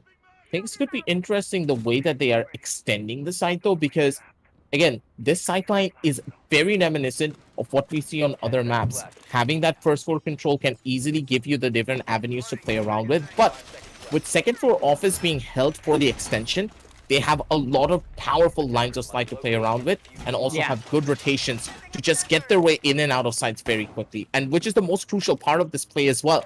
They need to have a lot of different avenues to move around in this particular map. And of course, after the recent updates, if you don't have a lot of different places you can rotate from, then Skyscraper will easily just sway in the favor of the attack. Oh, Oh, he spots Sandy, but it's gonna be just Modi also coming in for the rescue for now. But yep, he has that intel, so they can push in for the side of first floor itself. But again, comes for the peak. Silence goes for a little bit of free fire. It's gonna be Kapkan also picking in. He knows for the fact that he has been down. But he takes a little bit of damage. But it's gonna be Malik to coming and picks up Silence for the first pick. A very early initiating kill from the side of defense, and that's good. And this is what I said: if team wants to make a comeback, they have to make it slow and steady. For now, we can see the classic geisha push. Baz goes for the wall. It's going to be B to push down from the side of balcony. Maybe they can go for a dragon room, dragon statue area kind of a push from the side of Sandy. I don't know, guy. But now it's going to be Ragnarok pick up Sandy. This is looking good. This is definitely not looking good for the first map itself. For the first round itself, it's going to be Baz also to go down. But it's going to be done. It's going to be just B to pick up Ragnarok. It's going to be a 4v2. Malik picks up another one. Malik picks up Rattler. No one's trying to destroy the shield. It's just chilling there. They don't have a Jaeger as well. That could have been a free pickup for them. That's very questionable, the gameplay being done by the side of waterboyz. They have nades, but they're not utilizing it to clear out any of the utility. They possibly underestimated their opposition. And now, they're going to take the first round loss if B doesn't pull off a miracle here. I don't think so, but now he gets one, but it's going to be two. Now it's going to be Malik to get up 4K if I'm not wrong. Or maybe it was a 3K, because last time we saw you getting up 3K. So I just want to see the scoreboard real quick if our lovely producer can just press tab. I love you. Beta number 1. Nah, it's going to be a 3K coming in from the side of Malik. Yeah, very good. I would say Lesion pick coming in. A very good SMG play coming in. That's the favorite that answers you. So yeah, of course. So that was some really good play from the side of you. You gotta say that. Of course, there was some lacking the utility play if we talk about the side of attackers, but that was a really good start for the side of Team U. Team U. Okay. Attackers need to locate and defuse bombs. Making it happen. I have to give them credit for that end. It was a perfect side take coming in from each and every sideline. They were able to play it smart and play it systematically. And at the end of the day, that's all that they were hoping for. They did everything down to perfection. Yeah, they credit this too. Yeah, like I said, nobody was trying to roam a little bit. We saw we saw Mozzie coming in to help Alba a little bit when she was going for a spawn pick, but right there when he saw the attacker is getting the pre-fire, right, he just went down, and that was a good call. A good call when you're seeing that the attacker has your intel, he can get you in a pre-fire, just move out of the way. So that's a good call. That's, I would say, a very a mature way, just not to over peak a little bit, or maybe just try to go for a gunfight where you cannot win, because it's Yana, man. G36 is pretty much very strong, but Radler, he's going for ARX this time. Earlier, he was gonna go for Yana. We can see Sandy picking up Amaru. This is gonna be interesting. This is gonna be real interesting. Again, we can see there is no Jaeger pick, there is no Vomai pick from the side of defense. So maybe attackers can notice this pass and they can go for some vertical nades. They can just go for to bounce some nades from the side of windows. But they noticed there's gonna be Amaru coming with the Gara hook. This can be, I would say, a very aggressive push this time, because waterboyz knows for a fact that they have lost the first round itself. They don't want to let the defense gain the momentum. There you have it. That's He a bit goes too for aggressive. run out. Yeah, that was way over aggressive, and there you have it. Who also comes for the Over rest. It's gonna ambitious, be triple over kill coming in from the ambitious. side of waterboyz, and this is it, boys and girls. It's gonna be Malik to left out on the side of exhibition room area. I guess Moses is still roaming down toward the side of ground floor. He's trying to go connect to the C4, but actually there is no C4 right now. It's gonna be Malik to go for the C4. Nah, not a connection coming in. 2v5, 1 minute and 55 seconds left on the clock. Still not able to find that kill. He finds one, maybe he can go for the prefab, but nah, it's gonna be you to come out with the Sandy. Malik gets out. It's gonna be a 1v4. He takes the pistol. He gets the beat out. It's gonna be a grenade coming in. Oh, it's very HP is very less for the side of Mozzie. Baz is going for the plant, but Silence finds the Silence, last free kill.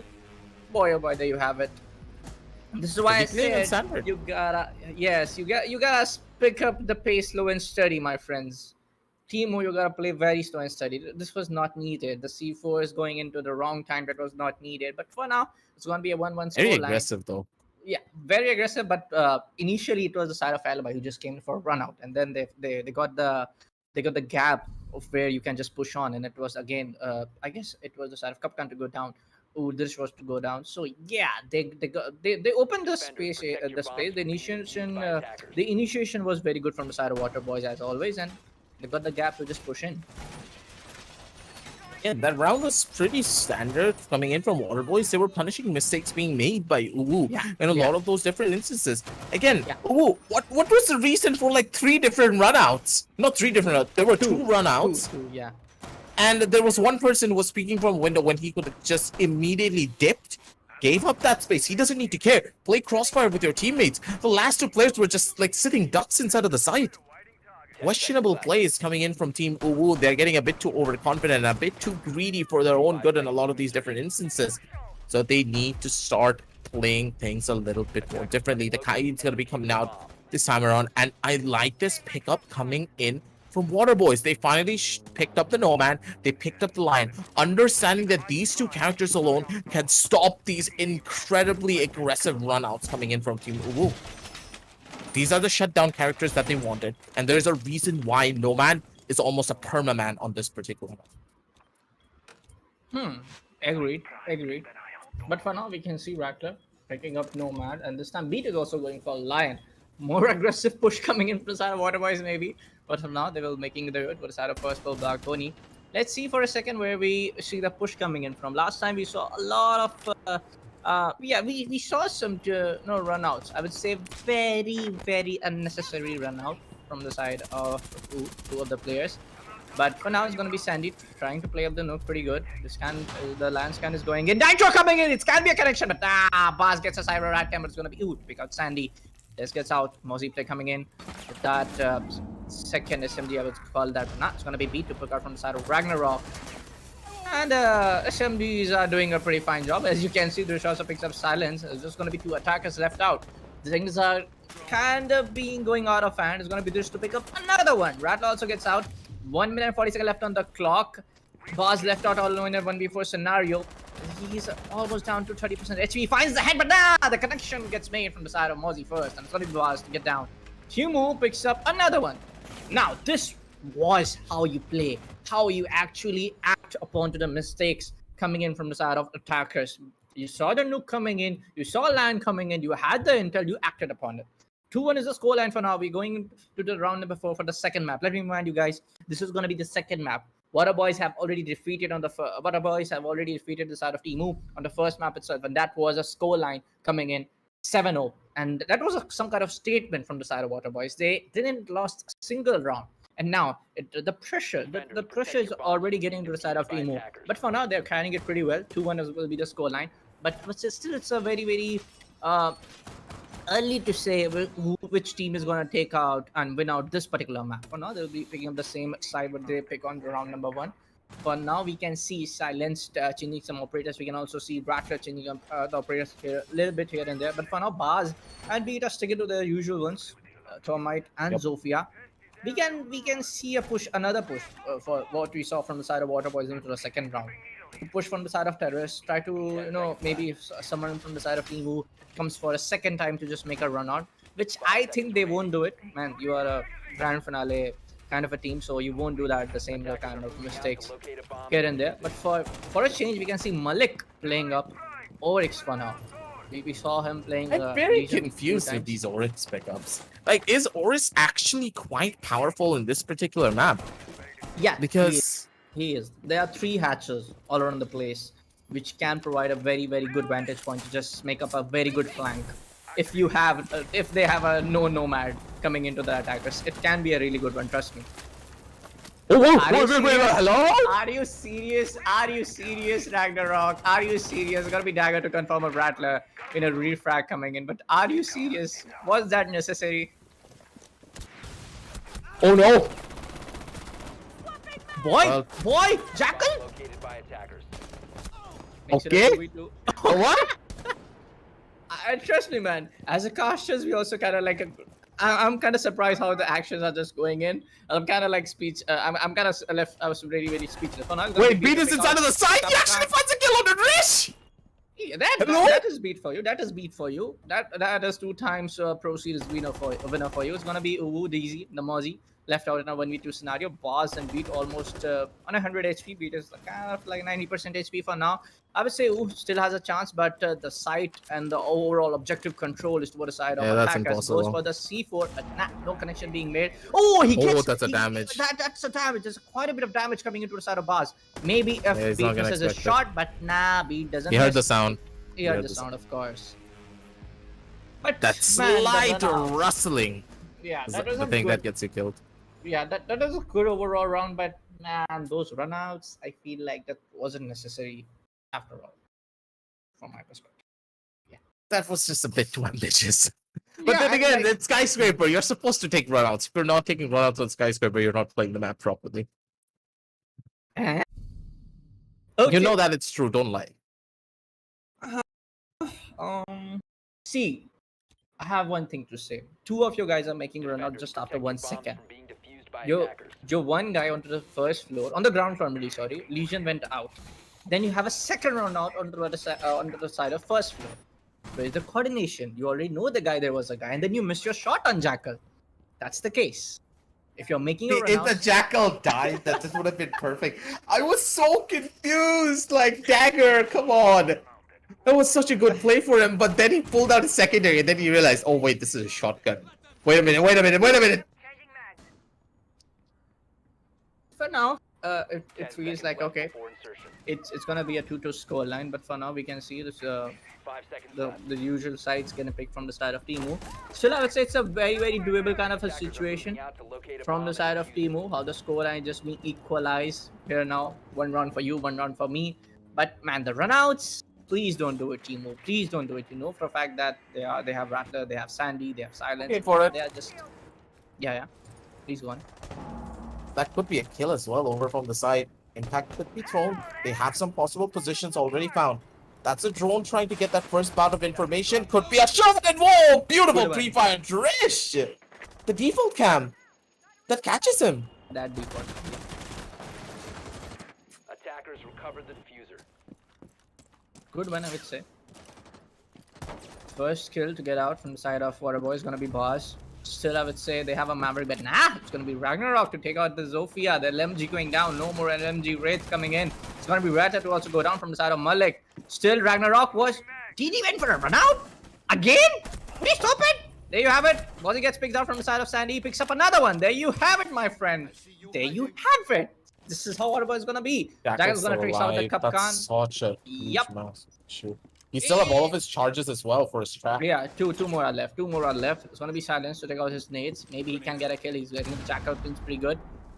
There's a little bit of damage to the side of wall, but it's gonna be a reinforced wall, so not it's like gonna make a really small angle for you. Maybe Sandy can use another Inox tracker ability for now, but they have Thunderbird. Even if you get the damage, they can just go to the side of Kona Station and get it done. Dropped.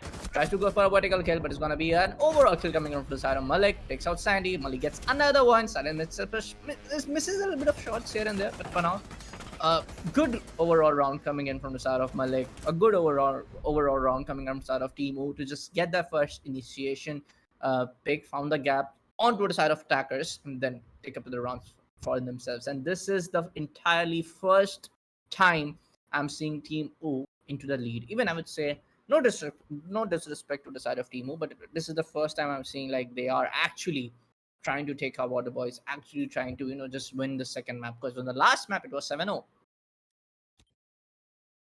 Just Attackers need problems to after locate and defuse problems. as many bombs Seems as the they team, can. oh, they just needed a small bit of a swap, and now they're back in action, baby. I have Yeah. to say, Malik coming into here is possibly the biggest shift on momentum that I've seen. He has been so dominant on each and every one of his frags, and he's very impactful. He brings a different level of discipline to the team that I did not expect whatsoever. Yeah, so what Malik has already done, I would say, very, very good. It's just like he's getting those individual plays right in. And when you see a one guy, when you're already down on a map, Oh, wait, 7-0, you Amaru? see- Wait a minute, Amaru? Yeah, we're seeing a lot of Amaru plays coming in from the side of On waterboyz. Skyscraper? Yeah, it is the map where you play Amaru, by the way. It is Okay, the map, man. You have Okay, so- sure, if you want to go for fast rushes. Okay, wait, never mind. 3 runouts already prepped. Wait a minute. If there's no Cup Khan, maybe Beat can just go in, but he just tries to not just. Nah, I'm not just gonna go in. Maybe he can. No, go no, in, no, but no, he no, has no, the no. intel. He's gotta get out. How you didn't saw that? It's a very, very common area. How did you saw that Beat? But for now, it's fine. It's fine. It's totally fine. You still have 4 boys remaining in from your team. Silence to the side of first floor. It's gonna be just playing into the side of ground floor, second floor area. Sandy were about to team kill Baz. Never mind. The main thing is, we have seen Skyscraper as well back when it was on the upper bracket. This was not how Skyscraper panned out whatsoever. The strategies that we witnessed from the other end was something vastly different. But here, the level of comfortability coming in from the members of Team Uwu is very surprising. And for waterboyz, they're stuck between a rock and a hard place here. What's the game plan here, buddy? Because historically, this map does favor the attack slightly more. But then again, you have the operators to deny a lot of these runouts and these aggressive peaks, but it's still not helping you out whatsoever. A bomb has been They located. already had the intel, picks up the dagger and he gets some. Makes it a 4v4, no bad charges, air jabs comes into the play. I guess it was the side of Drish to win for a run out maybe. Yeah, it was the side of Cup Khan. Baz and everyone trying to go to the side of Dragon, T Ruby area. Try to maybe push in from the side. Rattler is trying to still make his way to the side of Hoffel's balcony. So he can cause a little bit of distraction. Maybe the other 3 guys push from the other side. This is how you play the classic siege when it comes to the side of Skyscraper. Still, I would say a lot of time being wasted from the side of defender. So there you have a Ragnarok picks up Baz. It's going to be really crucial how just after, the ace wins down, but it's gonna Rattler coming into the play. Malik gets out. He's already into the side. Maybe he can go for the air jab. He has left one, but it's gonna be Ragnarok to answer out. Sandy gets out. Sandy gets out. So it's a 1v3 scenario. Rattler in a 1v3 scenario. He has that ARX. He gotta get that one tap headshot pretty correctly if he wants to clutch it out for this team. C4 comes in. He gets the sound. Takes a little bit of damage, but the boost coming in from the side of Kona Station, but still not enough for them to get that plant coming in. Boy, oh boy, Teemu looking very, very good for this. And this was a very superb defense. Trust me, this was a very, very neatly done defense from the side of Teemu. Of course, we have the 6 rounds done for the side of attackers and defense, and the swaps will be made. Now, for the next 6 rounds, it's going to be the side of Teemu to attack, and the next 6 rounds is going to be the side of waterboyz to defend upon to the map of Skyscraper. But how just Teemu was just getting into the lead They're just getting the momentum shifted aggressive. 4-2, and this is a very, I would say, a promising score for the side of Team Wonder, especially on the map of Skyscraper. Coming into the play, DZ. That's nice. I want to see some Ash plays. Need to locate and Like defuse मैं खेल the नहीं पाता हूँ तो bomb दूसरे को ही देख कर खुश हो जाता हूँ थोड़ा. ठीक है.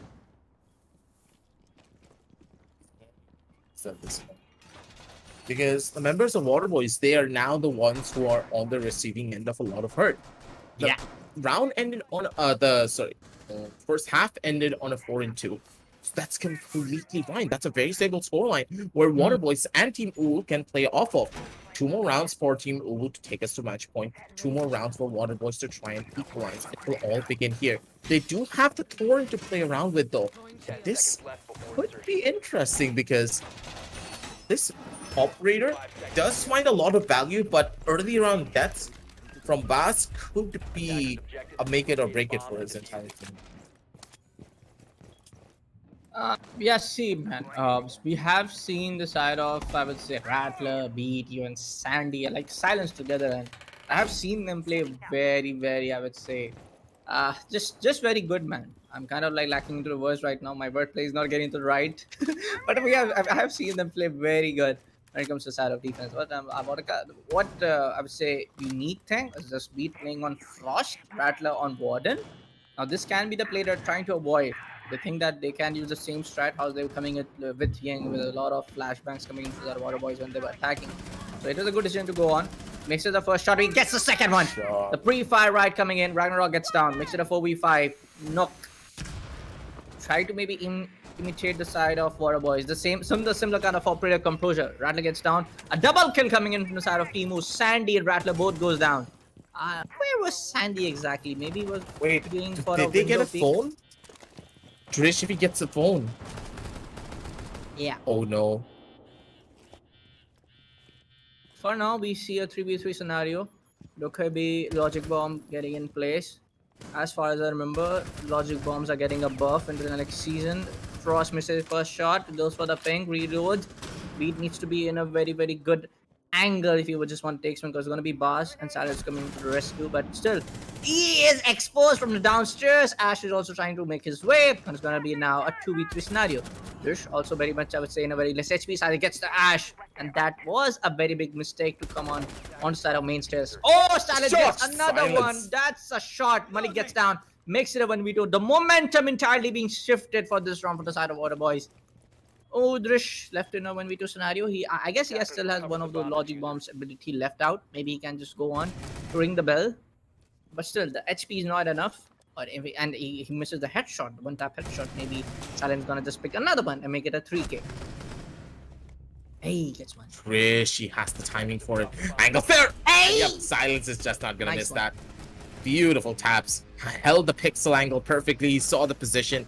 Just that's the free kill. That's as free as you can get. Perfectly done. Trish. He just know what he wants to do. Sorry, not Trish. Silence. Man, and there you have it. Waterboyz also trying to just push harder as long as they can, because they know for a fact that they are down for the last 2 rounds. But there you have it, making the scoreline 4-3 for now. Morfly feels like DZ going for Ash onto the map of Skyscraper. Maybe you can, or just going for Zofia, Nomad Protect your bombs instead of going Ash. by attackers. Because why not? Because you got the first, I guess it was the Ash only take out Beat, the barrel area, on how Beat was entirely exposed his backside towards the ground floor. And then coming in from the side of main stairs, it was very probable for the side of defense to just know that they are going to push from the side of main stairs. Man, you are Ash, you are 3-speed. Hell, like, we call Ash in Rainbow Six Siege a 4-speed operator for a reason. You can just go and rotate from the other side. You had a lot of time. But for now, it's going to be a 4-3 scoreline. We're going to round number 8. Similar kind of a strat also going in from the side of defense to go on just with Kaid, to go on with Zesbash, picking up 5 seconds Jaeger. to go.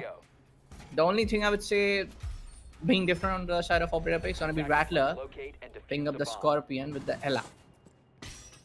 And Cushion Mines going down toward the side of Dragon, also toward the side of the barrel area, how the push is being made from the side of Timo. I guess it was a spawn pick from the side of Jaeger. Yes, it was. dangerous as ever.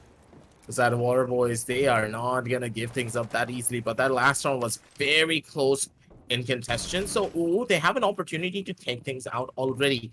They do have heart reach to play around with. Wait, never mind. They don't have a heart reach, but they don't even need it. What? Wait.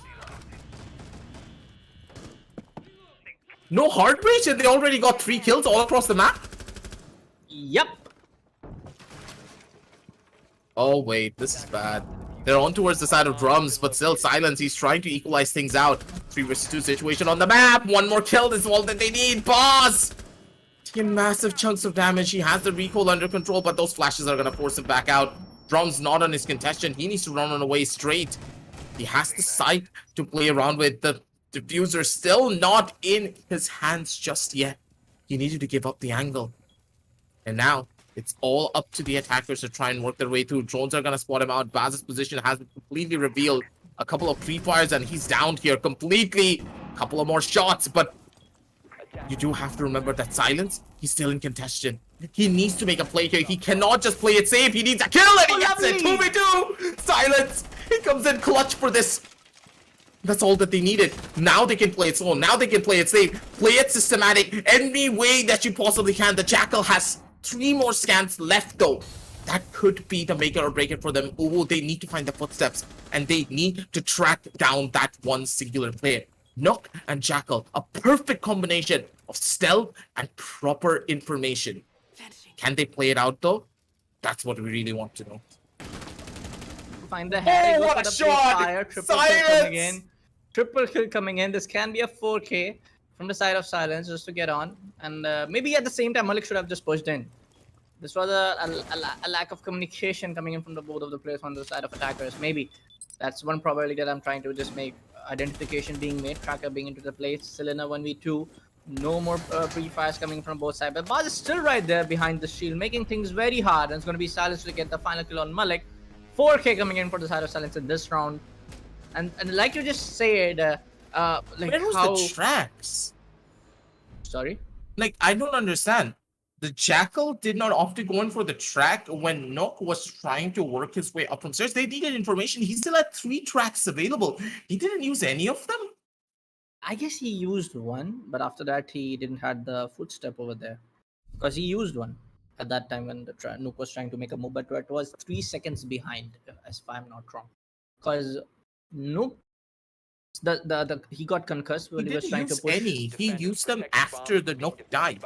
He needed to use them earlier so that they could get some info as they're trying to get their way into site. That was a massive communication differential because the Jackal had so much info to give and the Nook just casually walked into the waiting arms of Silence.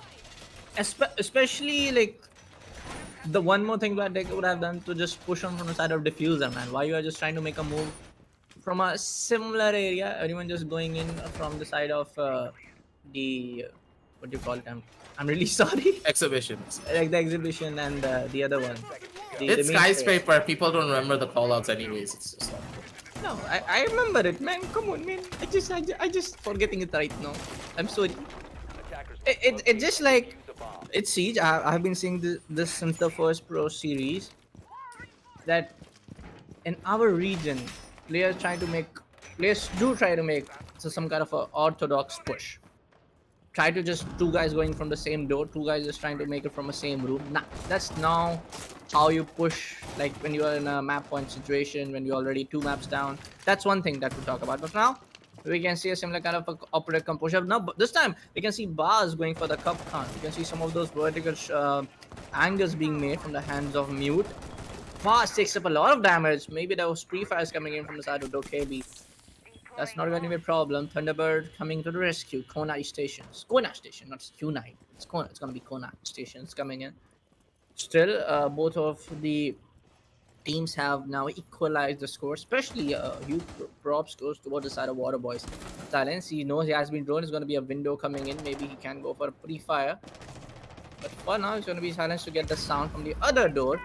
Rotate toward the side of hallway. Maybe this time around find the head. Yeah, it's gonna be Silence. kill. Silence gonna just silent the side of Dagger, but it's going to be DZ to silence the silence this time yeah. around. Good, I would say, and reflag What? coming in, but now Ragnarok picks up beat. It's going to be Sandy to pick up Ragnarok. Good retrades, and this is how you want a grand finale to be. The retrade should be timed right. How your team is just able to just coordinate properly, the both sides. But now the man advantage is toward the side of waterboyz. Still, there are two of those Kapkan traps left out. One is with bars and one is already there, which hasn't been destroyed or just exploded. I guess DZ is waiting for the call from the side of Malik, who's into the side of kitchen balcony, trying to go and find a head, maybe just trying to find a kill. It's gonna be the side of Sandy and Rattler, both of them playing into the side of restaurant stairs and the other way. Maybe DZ can just move on. Like I said, man, you are no. Sandy can heal. It's an opportunity to. Yeah, they still have time. They still have like 50 seconds left, but the only problem is gonna be the diffuser. If Jackal can make his way to the side of Dragon Stairs and then Nook can make his way to the side of Team Room area, things can happen. But now you have only 40 seconds left. They need to work their way in immediately. Again, they're stuck. Hey, I thought he was gonna track. same Again, no tracks. You stall. They have no information. They get caught between a rock and a hard place. And look at these pixel angles, man. They're just so beautiful with these. No, this is why I said, man. This is why I said they are like 2 times Pro Series winner for a reason. 5-4 with their scoreline. Waterboyz just trying to steal the food plate away from their mouth. Trying to just make up the translation of the widely used proverb in the Hindi, "Muँh se niwala chheen lena." Because they were on 4-2, and now it's 4-5. 2 rounds just away to make it a 7-4. And this can happen. And why am I just emphasizing a lot onto the side of waterboyz on how we saw the first map going in? Yes, a lot of good effort coming in from the side of Teemu. A lot of, I would say, very good and trying to improvise what went wrong toward the side of map 1 to make it, up till 4-2. But from then, it feels they are again like shaking up a little bit and falling like a deck of cards on how just the rounds are going into the favor of waterboyz. For now, we can see Thorn getting picked up, Beat going for the Ella play. Like 3 of those operators are just, the guns are just way too good. Alibi, Beat with the Scorpion, Silent with that MP5. And Rattler is just gonna anchor it up because, man, he's just way too good with SNG11. Talk about the side of Teemu. Maybe we can see some aggressive push because they have Ash, they have Lion, they have Malik playing up Knock again. So maybe we can see a rush or just some, aggressive play from the side of attackers. But how they are just heavily fortifying the side of backstairs. Maybe we can just call it the backstair for now. The Thorn. So much Thorn info plays. though. This Ella. Yeah. Concussion. Like, might look at come into how. play. No. Just imagine it like this, Bullet. There's not a single position that you can break into without giving some info away. Yeah. There's a lot of Especially- sensors as well placed all across. Yeah, see, for the side of Teemu, they're not able to use those attacking utilities, right? Beat is gonna be to That's just pick it. up Ragnarok. There comes the first kill from the side of Ella. I guess he's just brushing his way up because we know for a fact that Ella is gonna get a silent buff coming into the next season. DZ is gonna make his way in, but Sandy's gonna pick him out. Nah, Ash play not being right, but it's gonna be Malik to answer it out. Takes a beat. No capability coming into play. The silent steps. Now the other guy has the coach trying to make his way from the It's side of Sandy main hallway. knows. Yeah. Maybe we can see a kill. Malik finds the way. SMG with the suppressor on. Finds a little bit of damage towards the side of Sandy, but he's also not That's stopping. a lot of damage. Oh! Nade for a Pokeball. nade. Nade for nades.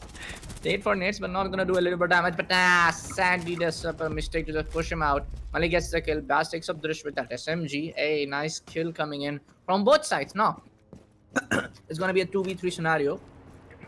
How the utilities are being into the play, denying a lot of, I would say, intel, denying a lot of pushes from the side of attackers is just way too brilliant. How just waterboyz is able to combine the side of Alibi, another one, Alibi, Ella, and Thorn.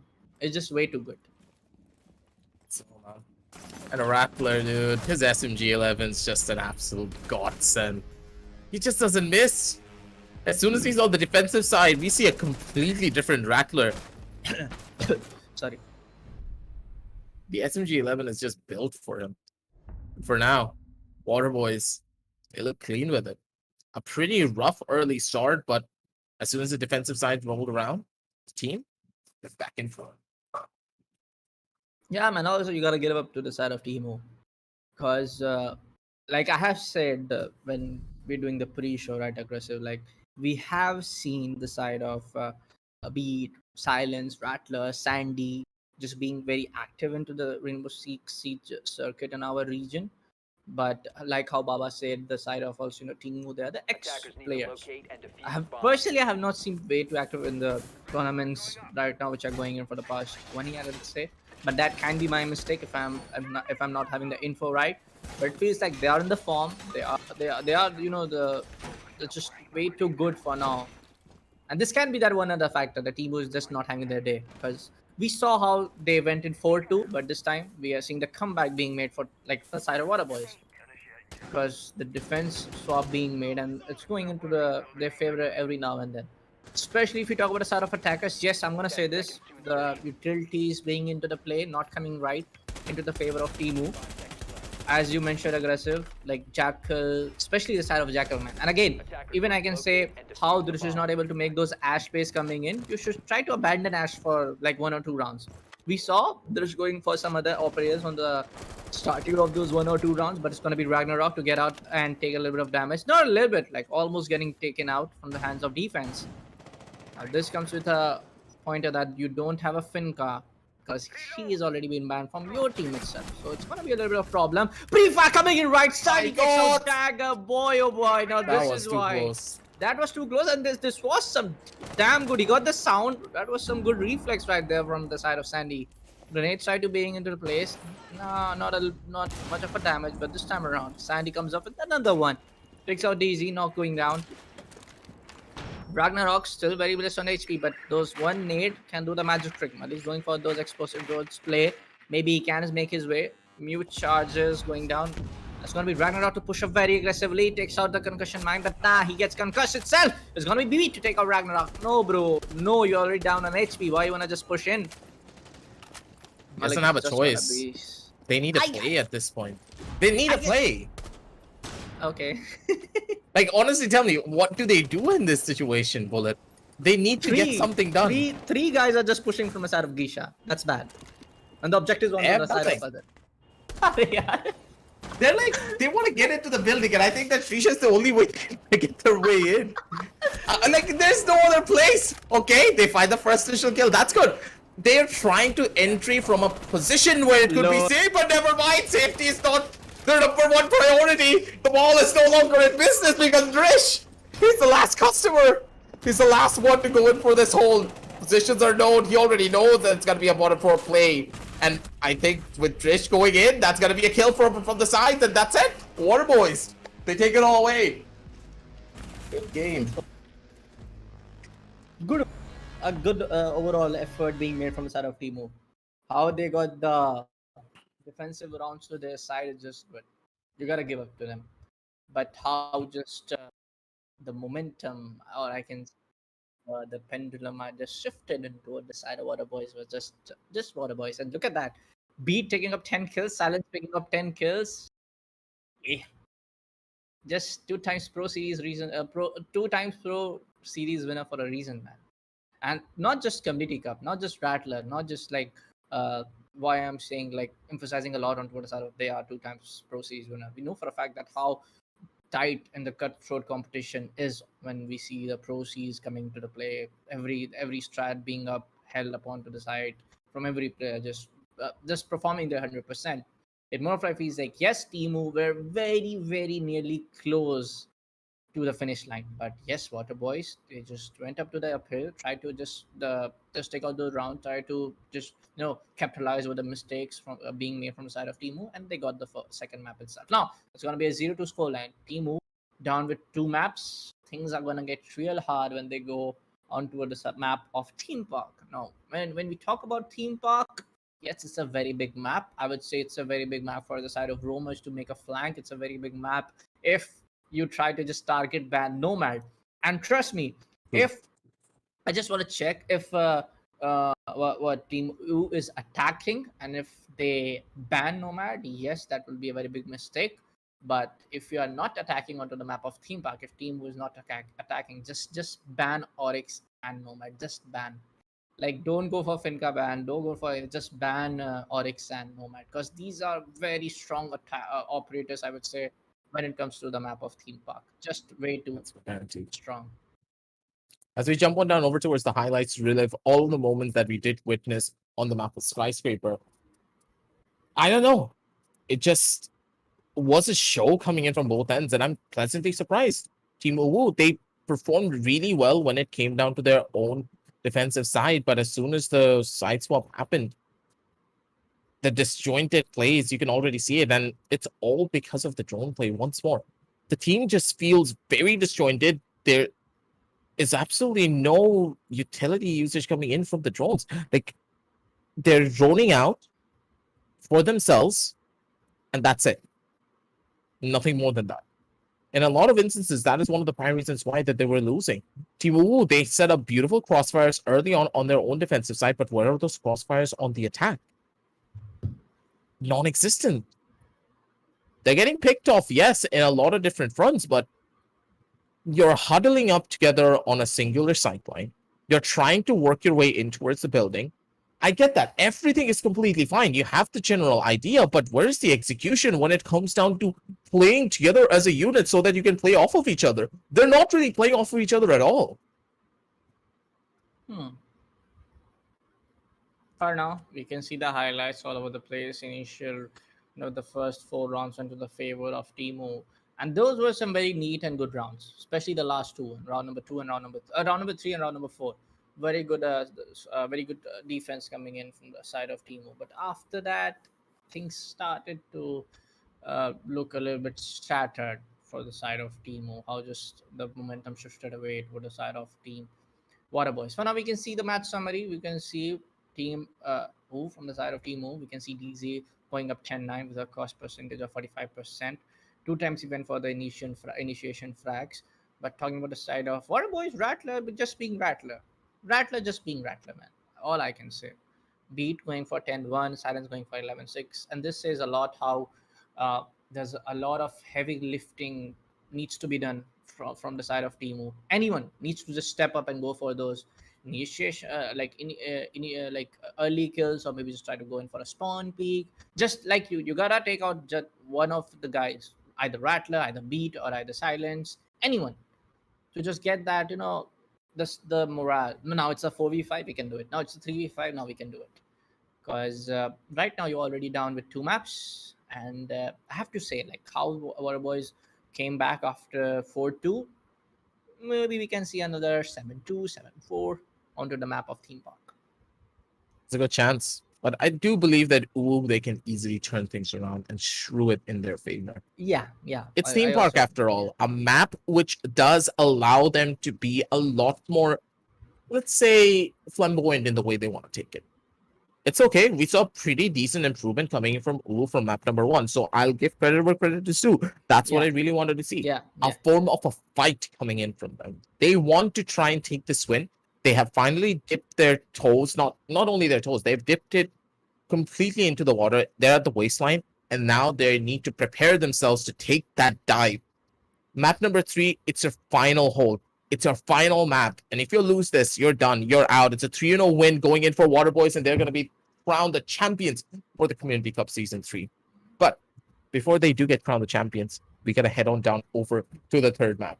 We're going to be heading on down over into a short little break, ladies and gentlemen. Don't go anywhere because we're going to be right back. So make sure to check out all the links down below in the description while we wait. See you in a bit.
All right, ladies and gentlemen, welcome back to the Esports Club presents Community Cup Season 3 for Rainbow Six Siege.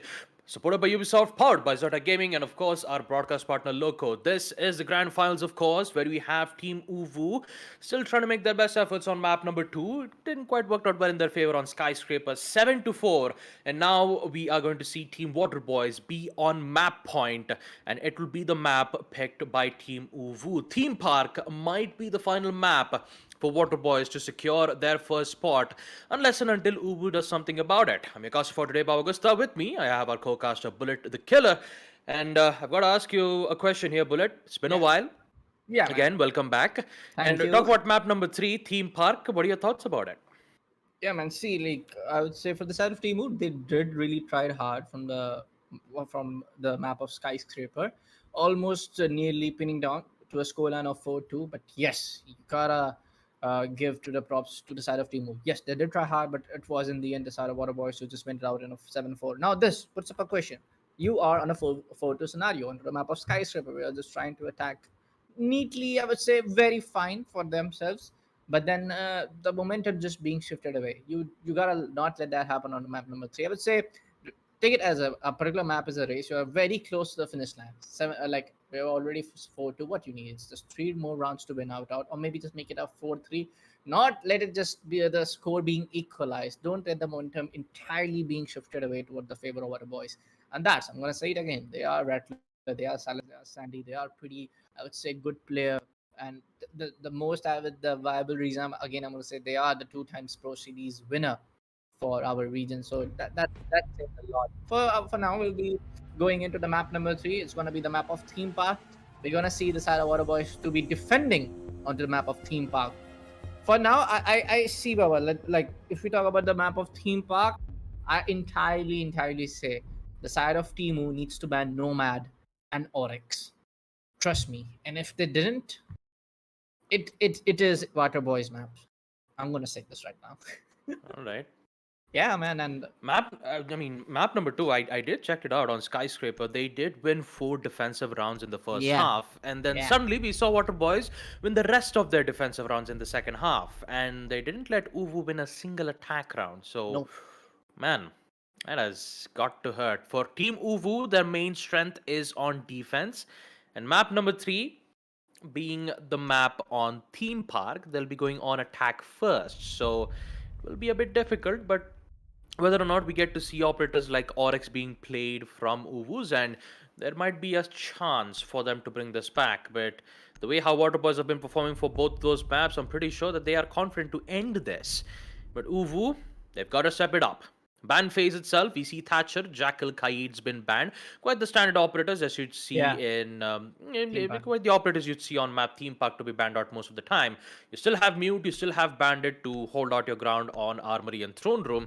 But what would be the final ban fic? Well, it will be the Valkyrie nonetheless. Standard bans, no changes or no extra bans, or should I say any targeted bans coming in from either Ooze and or waterboyz. Just straight into the action. And Team waterboyz will be on defense first. The site will be on Armory and Throne Room. Interesting attack picks from Ragnarok.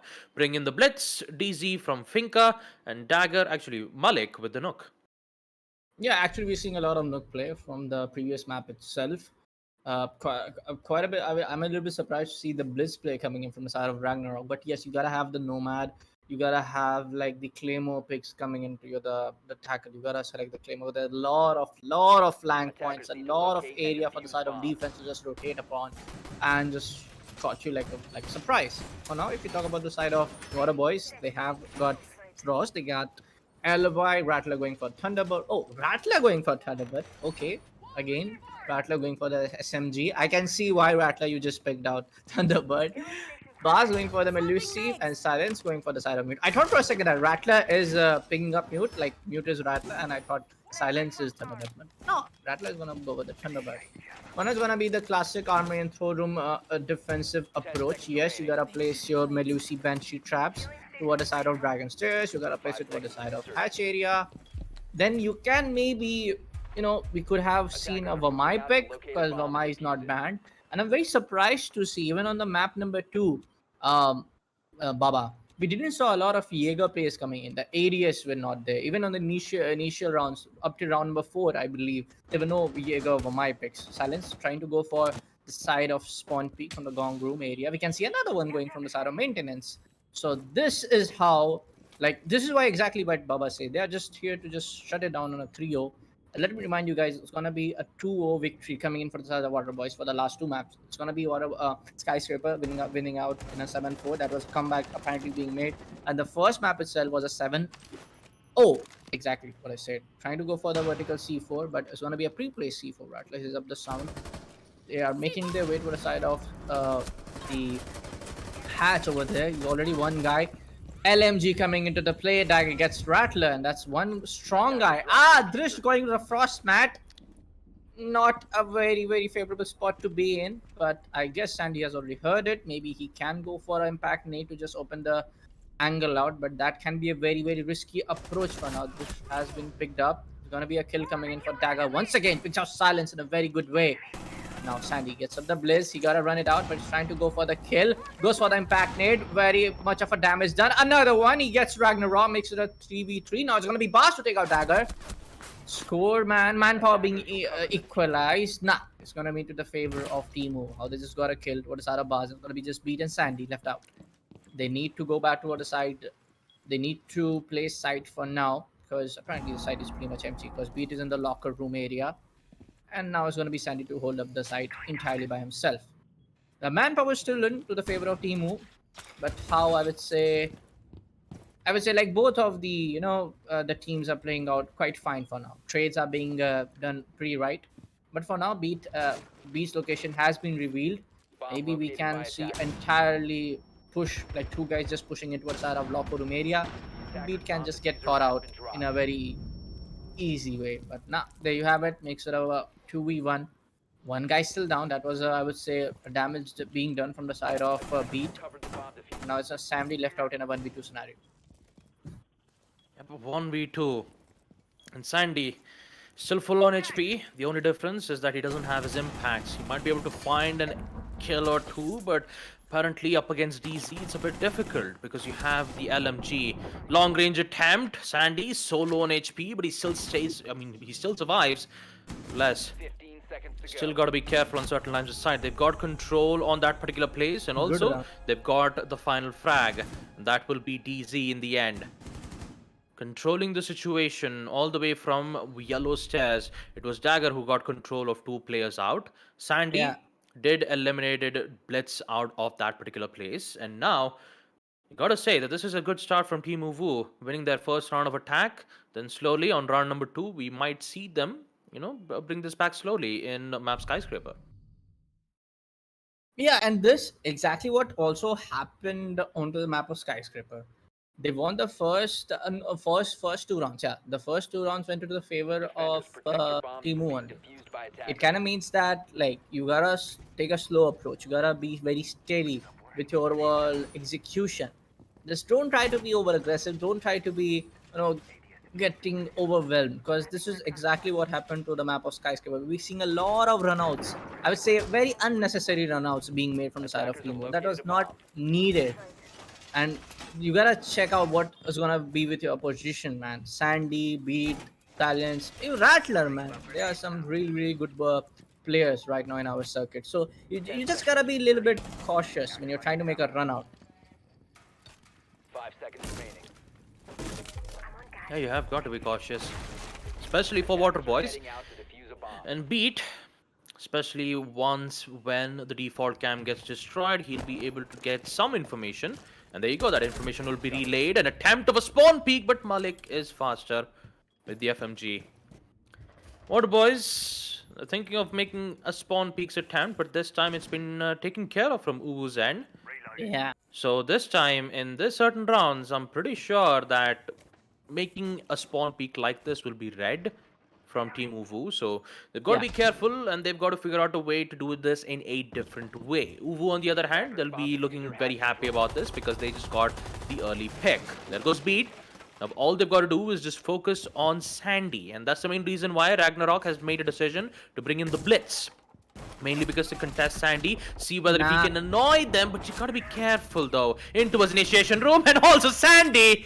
My goodness, just melee Lovely. wall towards initiation room and gets 2 kills in one magazine. That has got a hurt for Team Uwu, and Sandy, he still wants to contest this, an attempt of a headshot, but he still misses it. And he gotta be careful about it, Sandy. My goodness, why would you peek again? Because it's an LMG, but somehow it's still Rattler. You still have Rattler. 1v1.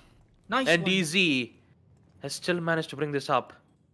Cooked nade, and this nade might be huge, but no, the timing from Rattler's SMG-12 proves otherwise.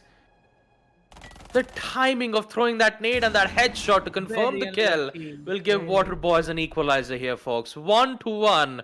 And in round number 3, I'm pretty sure that Blitz is not going to work out too much for Ragnarok. So I guess it would be best if you bring in Montaigne instead. You know, Montaigne would have worked out, you know. Help Osa, team maybe. with giving them good protection. And yeah, Osa is actually a good pick here, Bullet. Like, what just happened? The retreats, man.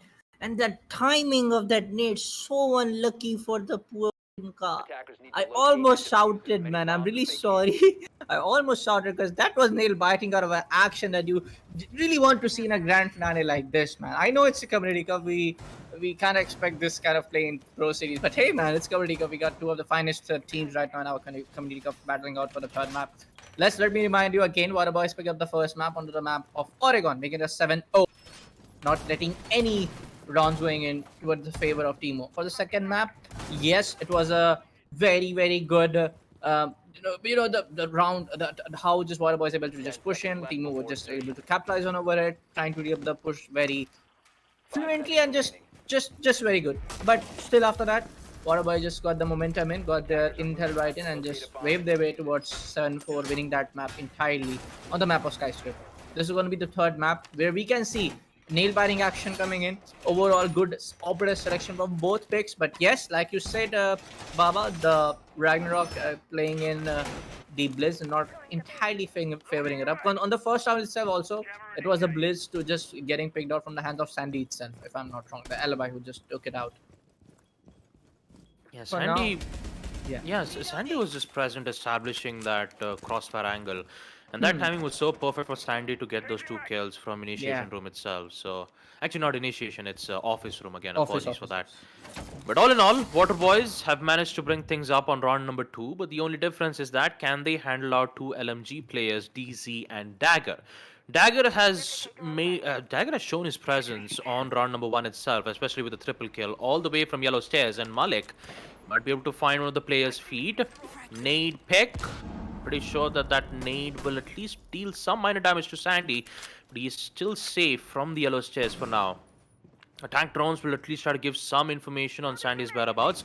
But all in all, you could say that Team waterboyz are just playing this passively. They don't want to run out. They don't want to make a spawn peek attempt because Uwu, they're currently looking at it and ensuring that it does not happen. First frag, it will be Silence all the way from upper arcade as he gets 1 second headshot from that peak.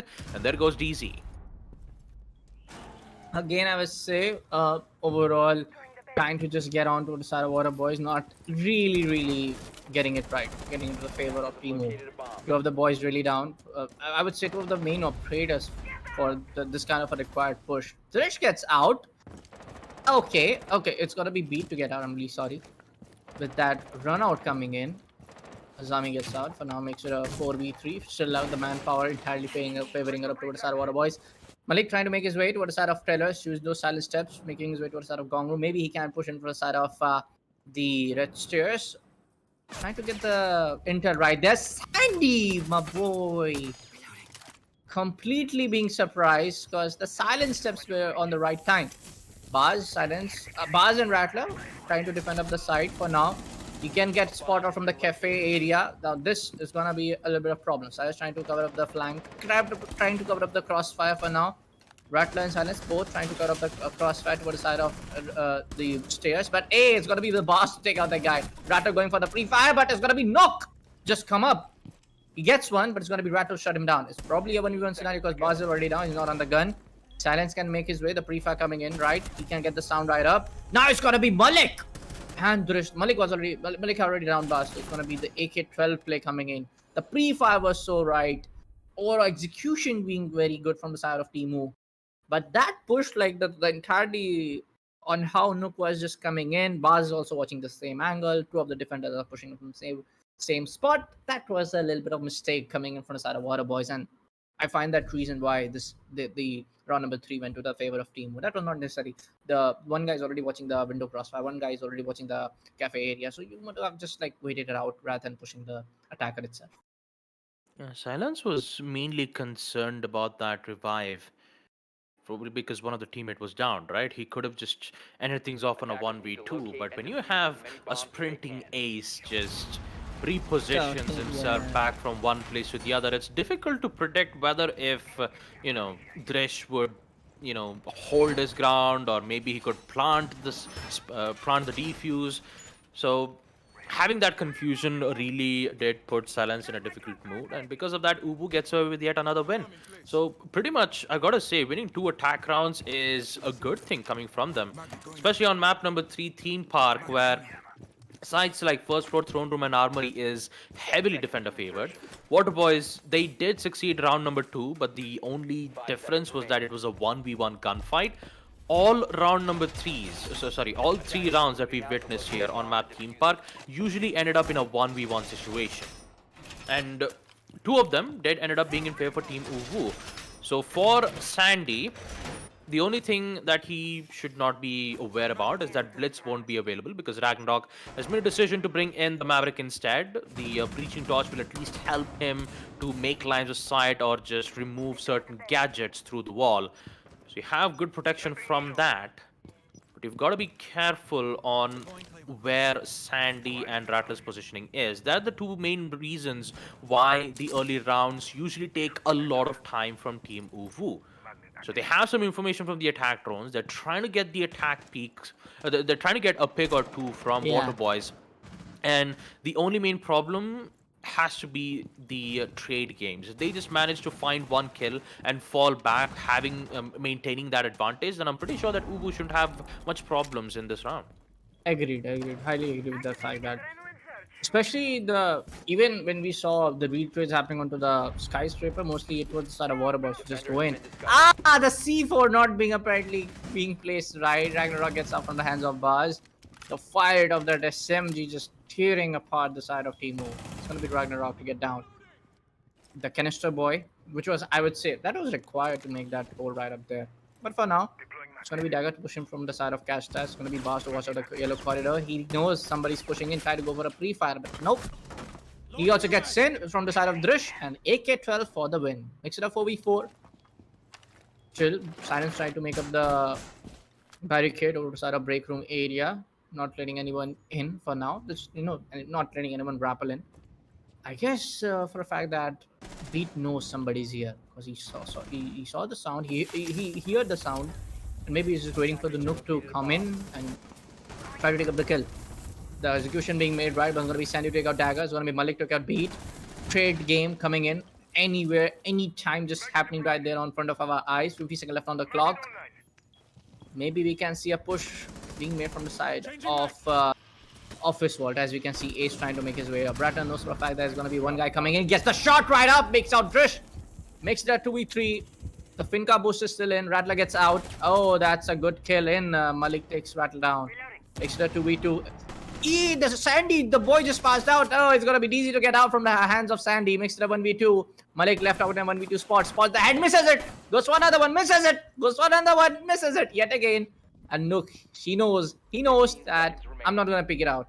Silence getting out at the right time. No, so does it. But nah, it's going to be FMG for the win. Triple kill coming in. This can be a 4K, but nope. It's going to be Sandy to just take on Malik at the right time. Another round win. And this was a close one.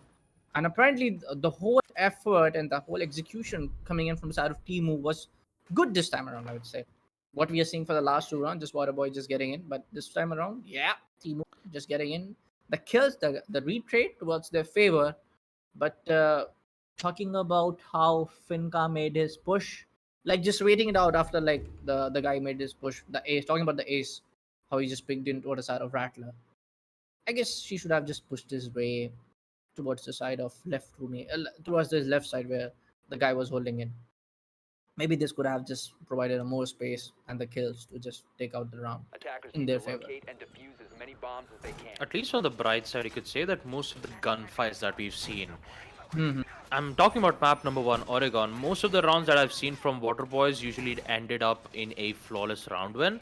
Yeah. Now, every single round that I've seen, all the way from round number 1 to 5, all of the gunfights usually end in a 1v1 battle.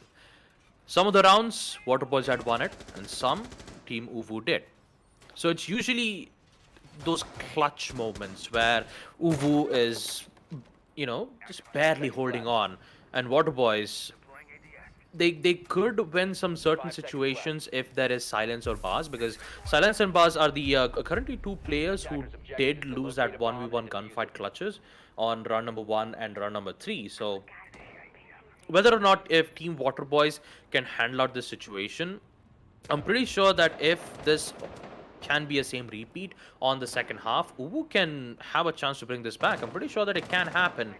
But you've got to be careful on Sandy's early peak, because Sandy's presence is more than enough to install fear towards the attacker sides, especially when they're slowly making their way towards the side. And I forgot, you still have Baz, who's just tearing things apart from that push itself. There goes 2 players at the hands of Baz, Ragnarok and Dresh. And now, with the diffuser being dropped all the way from Cafe, waterboyz, man, they are a force to be reckoned with. Baz hoping to be much more aggressive in towards the Cafe side, but he gets caught out because he didn't have any much cover to deal with. DG, on the other hand, will use the Gone 6 to open up the hatches, and now he'll proceed to drop down, see whether if they can find some information from his end, and Malik, he catches off silence. He's still got to be careful of Sandy. No. 1v3, and now Malik needs to clutch the rest of the 3 players. He finds one, that is Sandy. Good drop. He still has the nade, and if this nade connects, that should be more than enough to confirm the kill. But look at waterboyz. Both of them, they just ran back from the side. They don't want to risk it, and that will give Malik in a very difficult spot that he needs to clutch. And a very difficult spot indeed. The diffuser is still down. It's not with him. Maybe he's just trying. He's not having the intel. Like the both of the guys are already down to his stairs. Maybe he caught the gunfire, the shots being fired. Now he Attackers have knows the recovered their intel. diffuser. For now, he has to rely a lot on his silent steps because he hasn't picked up that hard breach charge to just make the hatch. No, he has all he has to do is just either push from the door itself, because he has that one nade, and that's gonna be get denied from the side of Jaeger ADS. So it feels like it's the side of waterboyz who's gonna win it. Either one of them just decide to just speak out in a very very unordinary way, and that's not gonna happen. Rattler finds the head, he's gonna get it. Another one round going into the favor of waterboyz. And like I actually we have to appreciate the fact on how you pointed out what we were seeing on the first map.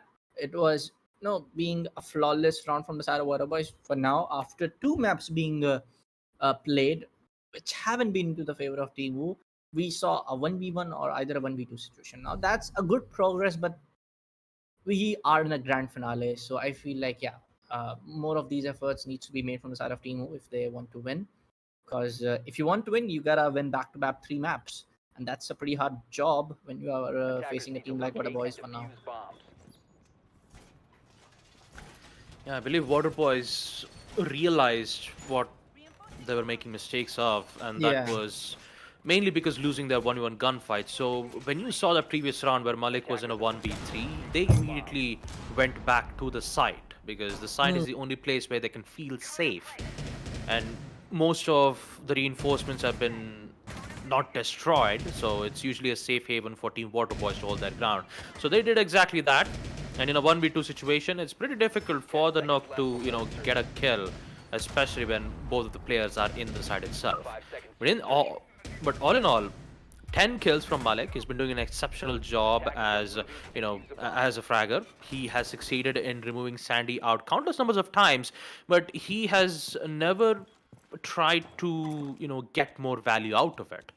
Every single time you'd see Sandy, he'd usually get 2 kills, and then he gets repicked from Malik. So it's usually favorable for Team waterboyz in certain situations.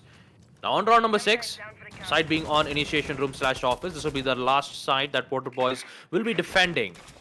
Because afterwards, in the second half, they'll be on attack.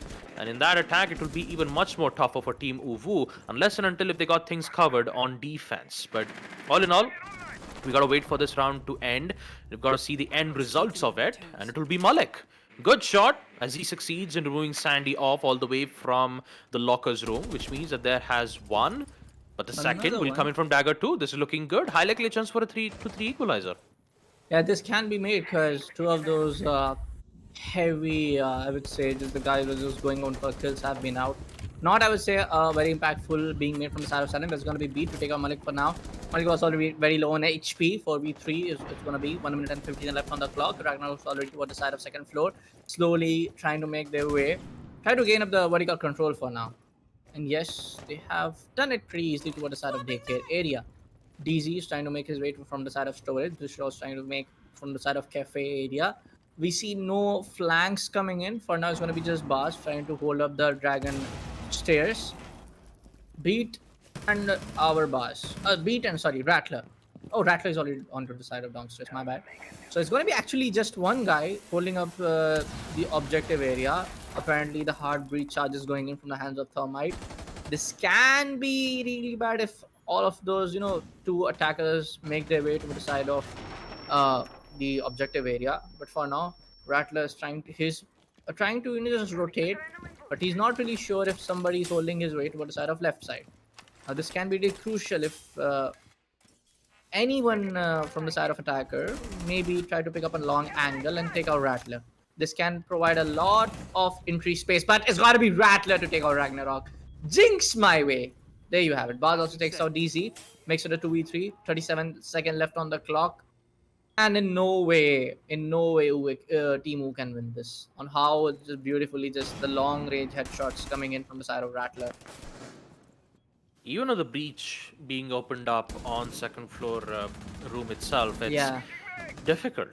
They have long angles and Baz immediately refrags both of them at the same time. Now it's a 1v2. Duresh still has the diffuser in hand. He could go in for the plant, but you've got to clear out because you don't have much time. Good shot. 1v1 has a chance and he'll get that clutch. Uwu. Desperate need. Desperate calls. Turns for desperate measures. 3-3 will be the first half. This was unexpected. This was good. This was good coming in from Uwu's and especially Duresh. Because clutching out that 1v2 was necessary because if that did not happen and in round number 7, if it did ended up on a 4-2 scoreline with Team waterboyz being on attack, then things wouldn't gone in their favor, But 3-3 is a good way to end things off on first half. And in round number 7, they'll be the one on attack. First floor armory and throne room will be the site, and with it, Team waterboyz, they are looking very shaky at the moment. Attackers need to locate and defuse as So never say it's kind of enough for the side of Team Wu, because last time you ended up before the stop on 4. I guess it was 4-2. Yeah, it was 4-2. My bad. And then it was the side of waterboyz to shift their way, just take out your chance to winning the map. And this time around you are 3-3. So Team Wu needs to step up more a little bit. Yes, I have to praise their way on how the scores being equalized before the swap being made, but there's a lot of work still left to be done. You gotta keep waterboyz, just not letting that confidence in their head that if we are pushing in a very unusual way, trying to move in very aggressively, we can get caught up. You gotta let that you don't want to let that confidence being built up from the side of waterboyz. For now, we can see the usual fight being picked up. Castle coming into the play. Talking about the side of attackers, we can see Fingar, we can see Sledge, classic ones. Maybe there's one guy. Yeah, there's gonna be one guy to just trying to make his spawn pick from the side of Dragon's Stairs balcony. But for now, we can see a lot of attackers being very cautious about the spawn peaks, about the windows, and that's good. That's good. If you are going for the spawn peaks on your defensive sides, and that's a smart way to just be a little cautious when you are attacking. For now, Uwu, ensuring victory towards throne room and armory should be their biggest option, and Malik. that early pick from Malik might at least help him succeed. 7 kills, now silence. Lovely. won't be having any problems dealing with DZ. Not quite sure why he was out in the open, and that too, it was the locker's room. Second kill from Silence, and this time taking out Malik as well. There goes two of your roamers. And now the rest of the players are currently holding down towards the site, except one who is currently in second floor, and that is the mute Ragnarok. All the way towards daycare, and he might be the surprising factor if he Yeah, catches he one or can two be. players off guard. Lot vertical lines of sight being used from Beat. He might be able to find one, but Ragnarok might have the best hands. He might be able to get the shot, but no, misses a lot, Nice. but he still gets it nonetheless.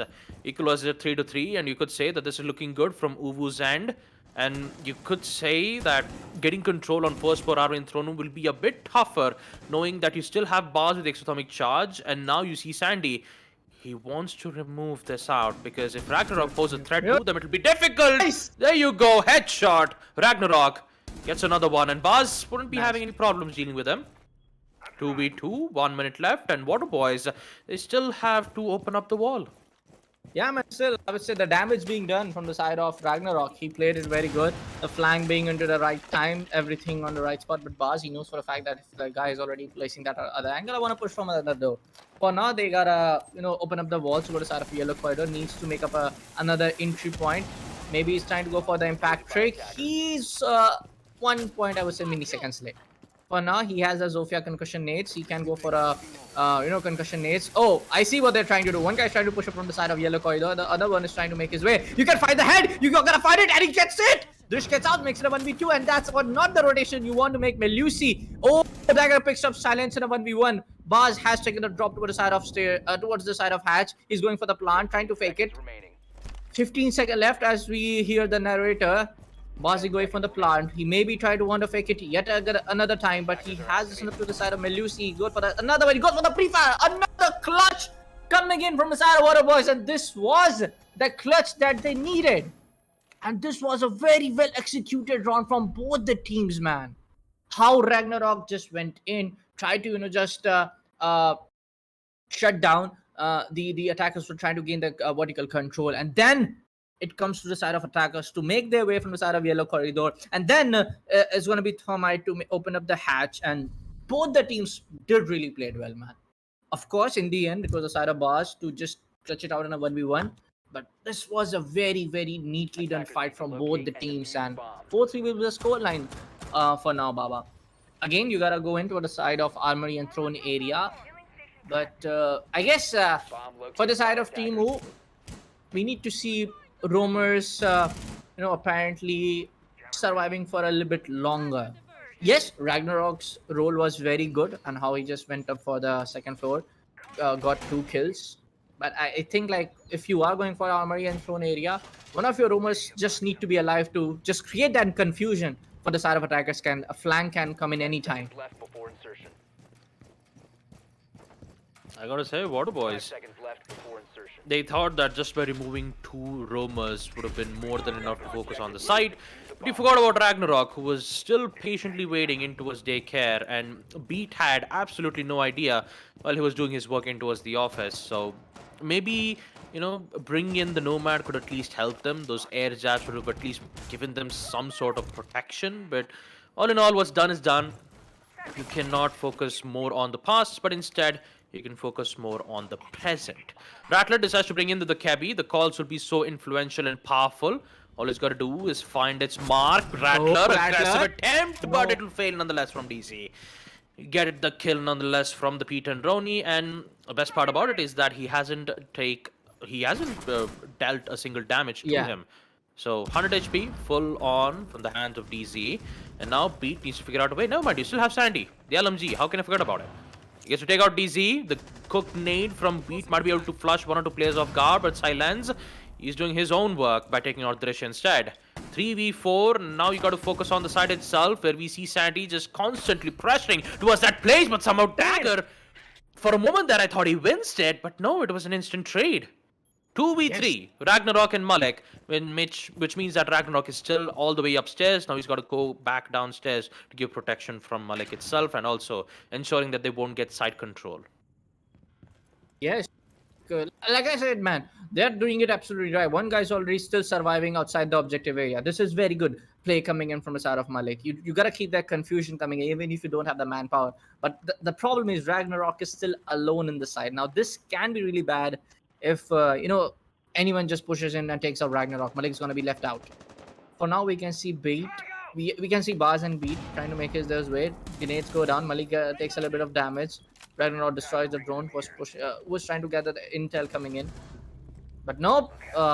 Beat takes out Malik and is left out in a 1v3 scenario. Silence was just right there on the door, waiting for Ragnarok. Another good round from both the teams, man. How the retrades are being happened. What we see from the map first itself on the skyscraper itself. Much better, I would say, team composure from the side of Teemu. But nope. In the end, what we are seeing is going to be the side of waterboyz to win the round instead. 5-3 will be the score line, just one round away from being on the map point. We can see it's going to be a match point, but 2 rounds away for winning the entire series and winning the grand finale of this Community Cup.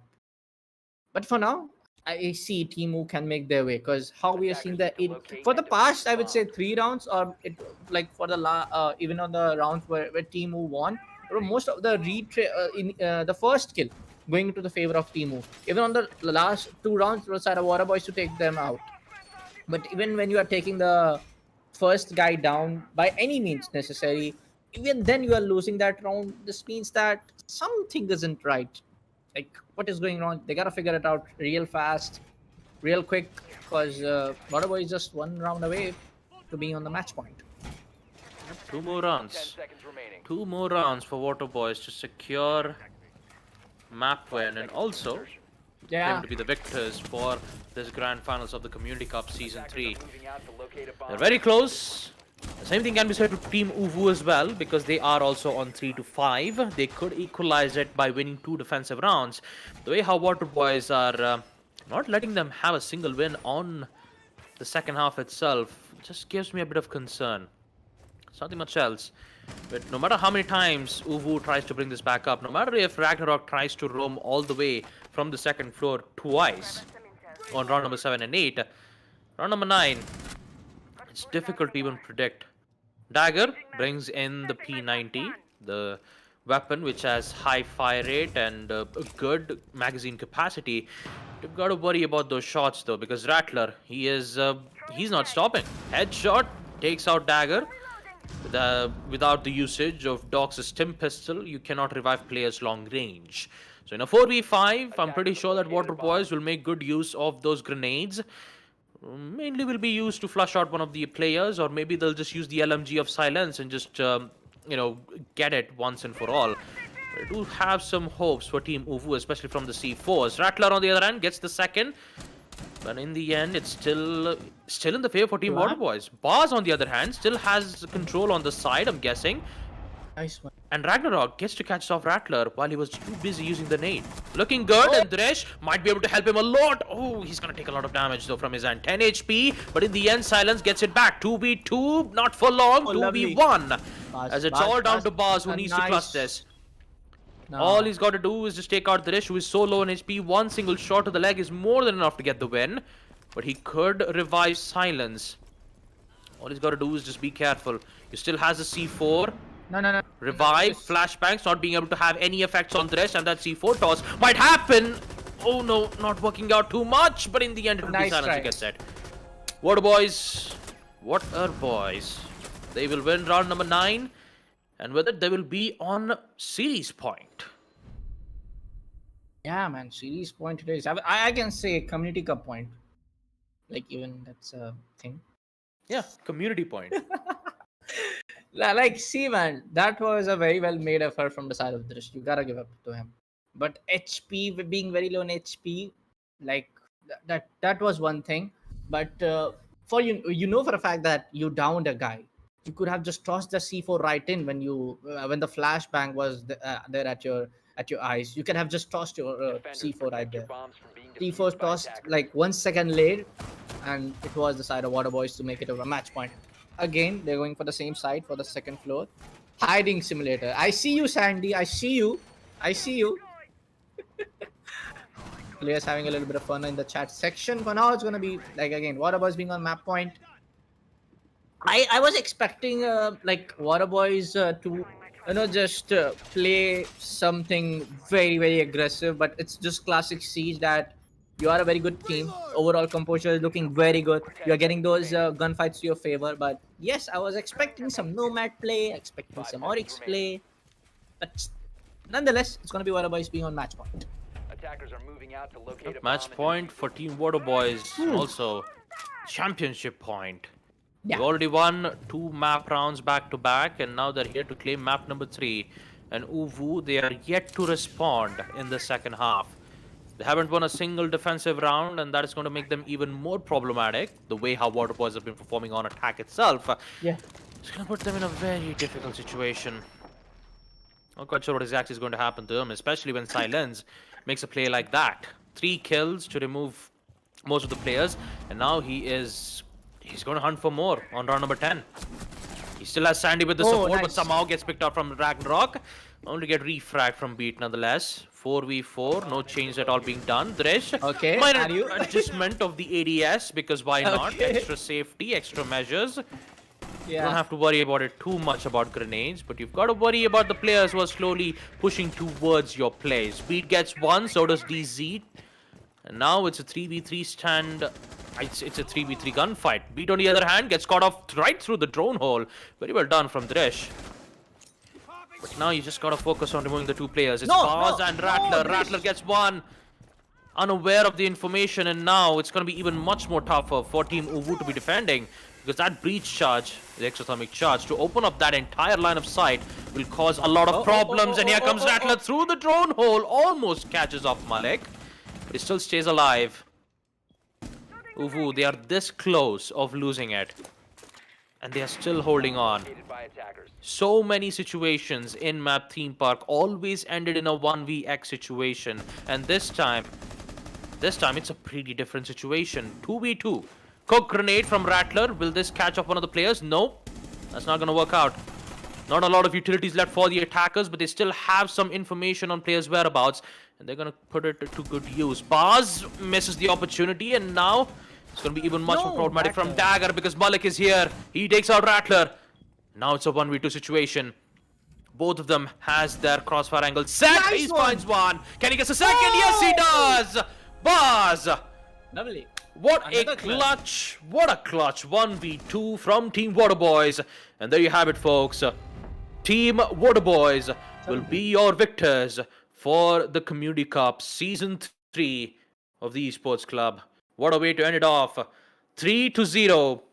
What a dominating performance from Team Waterboyz. And in this entire history, they haven't lost a single map. This is in itself the biggest achievement I've ever seen from Team Waterboyz' end. They haven't lost a single map, not a single one. Upper brackets 2-0, 2-0, 2-0, 2-0. And then in the grand finals 3-0. Not a single round. Waterboyz for you, man. Yeah, it's just like they're just flowing like water right now. Yeah. They're just flowing. Just making I- their way. Just making Yeah, their it's way. just- The waves of the water just making Yep. their way. Maybe we can say they are the ocean, and other teams are kind of like a small fish in the ocean. But for now, yes, they performed pretty good, man. You have to say that. Timu, especially if I just compare what went onto the map of Skyscraper onto the last map we saw, Timu was performing way better on the map of Skyscraper. Yes, retreads were being into the favor of the side of Waterboyz, but for a fact, I felt that yes, they can win the map number 2. But on map number 3, it was Waterboyz all over the place. Yeah, they were all over the place. All they've got to do is just channel their inner motivation and create their own tsunami. Lovely. And that is more than enough to give them the power to end their journey here. Here we go, boys. Your champions for this Community Cup, Team Waterboyz. What a way to show their presence. What a way to end things off. And my goodness, the plays that we've seen from Rattler, Sandy, Beat, Baz, and Silence are just insane. Absolutely insane. Memorable plays being made from these guys. And yeah, I just realized Baz is blank. Yeah. How have I not known about this? Jesus.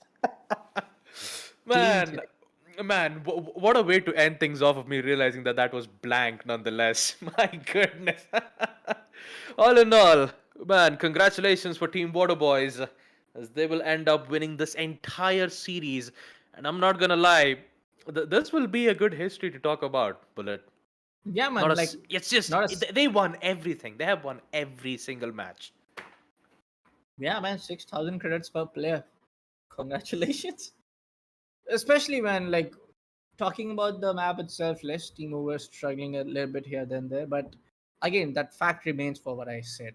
Rattler, Sandy, Beat, if I'm not wrong, Silence not. Three of the players being from the same team, Monkey Hunters LF, the chemistry being just way too good. The coordination being way too good. They know for a fact that what's your teammate's gonna do, and then I'm gonna act upon it. So that says a lot. We can, as we move toward this highlight for map number 3. Yes, water boys were all over the place, but some of the retreats, some of the, I would say, the flanks coming in from the side of DZ, flanks coming in from Zabdish, they were way too good. What team could have done better? It just like your some of your attacking rounds could have been just like win one or two more rounds extra. Like, even though yes, we know for a fact that water boys were getting those retreats right. Of course, there were a lot of mistakes also coming from the side of water boys. Take for example Rattler. I guess Rattler was the side of Dokibi when he's tried to make his way to the side of cafe window, and sorry, vending machine window, and just try to make his way in, and Pete and Ronnie shuts him down. A little bit of mistakes also happening from the side of water boys. But also from the map number 1, when we talk about the map of Oregon, where they got the victory 7-0. Yes, very aggressive plays being made from the side of water boys. What they could have done from side of Timo? Just wait and watch. Try to observe what the boys trying to do. You gotta capitalize over their aggression, and they failed to do so, and they lost the map 7-0. Skyscraper, yes, I believe like compared to what we saw on the map of Theme Park, it could have been a victory for the side of Timo. But still, man, Water Boys ending the way. Especially talking about bars, man.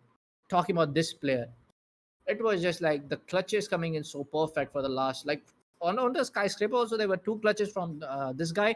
Even on the map of Theme Park there were two clutches being made from this guy. So clutch man itself. Yeah, map number 1 for Team Uvu were they were not looking good at all, especially on that 7-0 score line. But all in all, you've got to give credit where credit is due, and that is Team Uvu. They were still trying to fight back on map number 2 Yeah, and 3. The third map was, all in all, a very close rounds. Most of the first half that you've seen always ended up on a 1vx when we situation yeah. in which Water Boys, some of them they couldn't succeed, and some of them they did from Ubu's end. And as we take a look at the final match summary of this grand finals, Malek at the top of the leaderboards, 80% cost, 13 kills, 3 initial first frags. And then we have Bars on the side of Team Water Boys, 100% cost, 2 initial frag kills. My goodness, how many 100% cost have I seen in this grand finals? It's just I can't even count it on how many times have we seen 100% cost. But my goodness, that would be the end of the Community Cup. Rattler with 10, Sandy with 11, and initial frag outs were not looking good from Rattler's end because he'd usually get himself picked out quite early in the first half. But all in all, what a I mean, I gotta say 3-0 score line, and Water Boys, they managed to get their win. Yeah, 7-0 on the first map of Oregon, 7-4 on the second map of Skyscraper, 7-3 on the third map of Theme Park. And what's common is just if you just left out the map of Oregon, and that's gonna be the tilt what happened, man. On the first map, on the second map, it was 4-3 in the favor of Water Boys. On the third map of Theme Park, we saw, I guess it was 3-3. Yes, it was 3-3. So the tilt happened. Yes, tilt happened. The momentum apparently being shifted away into the favor of Water Boys, and this is where you gotta give respect and props to the side of Water Boys when they know for a fact that yes, we gotta step up now. We gotta just end things for the opponent team. We gotta just kill them up and try to get the retreats right. They were getting it right. If you take a look of the side of Water Boys, first map up against Nokla Warriors 2-0, every map just being on their favor, and like you said, history being made. The one single team not losing like even one map. I guess this is the first time Community Cup. I don't know. I don't have the correct information right now what happened on the season 1 of the Community Cup, but season 2 and season 3, this is the first time happening in like one single team not losing like even one map. Not a single map. Yeah. Yep. In the end, man, having a win like that and having an achievement being unlocked is just it gives you a different Bragging satisfaction, right, rights. sir? I wouldn't say bragging rights, it's just happiness, I'm not gonna Yeah. talk about controversial stuff. Come on, Arre, Bullet. Nah, I'm just saying, like, man, it's like we know for a fact that it's gonna give you the R6 rates, but being a team not losing a single map, that's a This won't be the same in the next season for Pro League, because for Pro League, Hunters LFO, they've already claimed their first spot, claiming 20 points. Then you have Mercenaries on the second place, Kira Esports on third. Despite with them having a lot of problems in the second series of Pro Series yeah. summer edition, I'm guessing, they've had a lot of problems in the their finale. qualifiers phase, but they did Oh. ended up securing third place in the second of the summer Mm-hmm. series of Pro Series. But the next month, of course, folks, will be our the Esports Club Pro Series, the third event, and the third and the final one to determine who will be getting the spot for the SA Nationals. That's the main reason why we have this for the first place. That's the main reason why we have it. I mean, we still have the next month, the final week, and that final week is done. We got to see who will be the 8 teams who will, get selected for the SA Nationals. And I got to admit, SA Nationals will be big in the South APAC region, and I'm pretty sure that there will be a lot of competitions. You won't be expecting a 2-0-2-0 wins. You will be expecting a huge amount of fights happening between those two teams. But all in all, you got to say, you got to give a huge shout out to Ubisoft, who's been supporting this event. And if you got to check out the game of Rainbow Six Siege, just check in the link in the description below. You'll be able to get. Tech Gaming will at least help you get some good frames as well. Everything is in the link in the description below, folks. And of course, how can you forget about our broadcast partner Loco to give you the best entertainment of our content creators here in this region. And for now, we have to bid goodbye for this Community Cup Season 3. Hope you guys enjoyed it. This is me, Baba Gusta. With me, it's Bullet the Crazy Gamer, and also from the admin side, Camper, and also Assassin47 with our beautiful broadcast. See you, folks, and hopefully we will be able to see you guys for tomorrow, for the next month. Take care.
I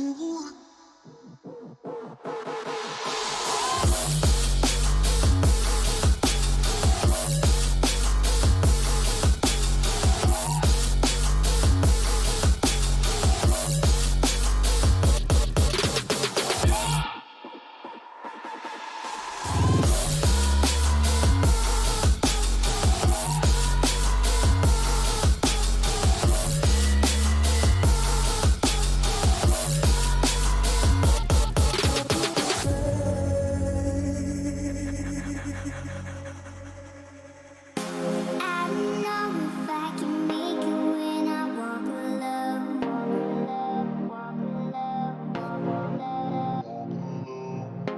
Can somebody come and save me? I just wanna know. I wanna know. I could run through the fire, I could conquer the night. If I can make it, if I try to draw the red light. I could run through the fire, I could conquer the night. If I can make it, if I try to draw the red, I could, I could, I could, I could, I could run through the fire.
conquer the night.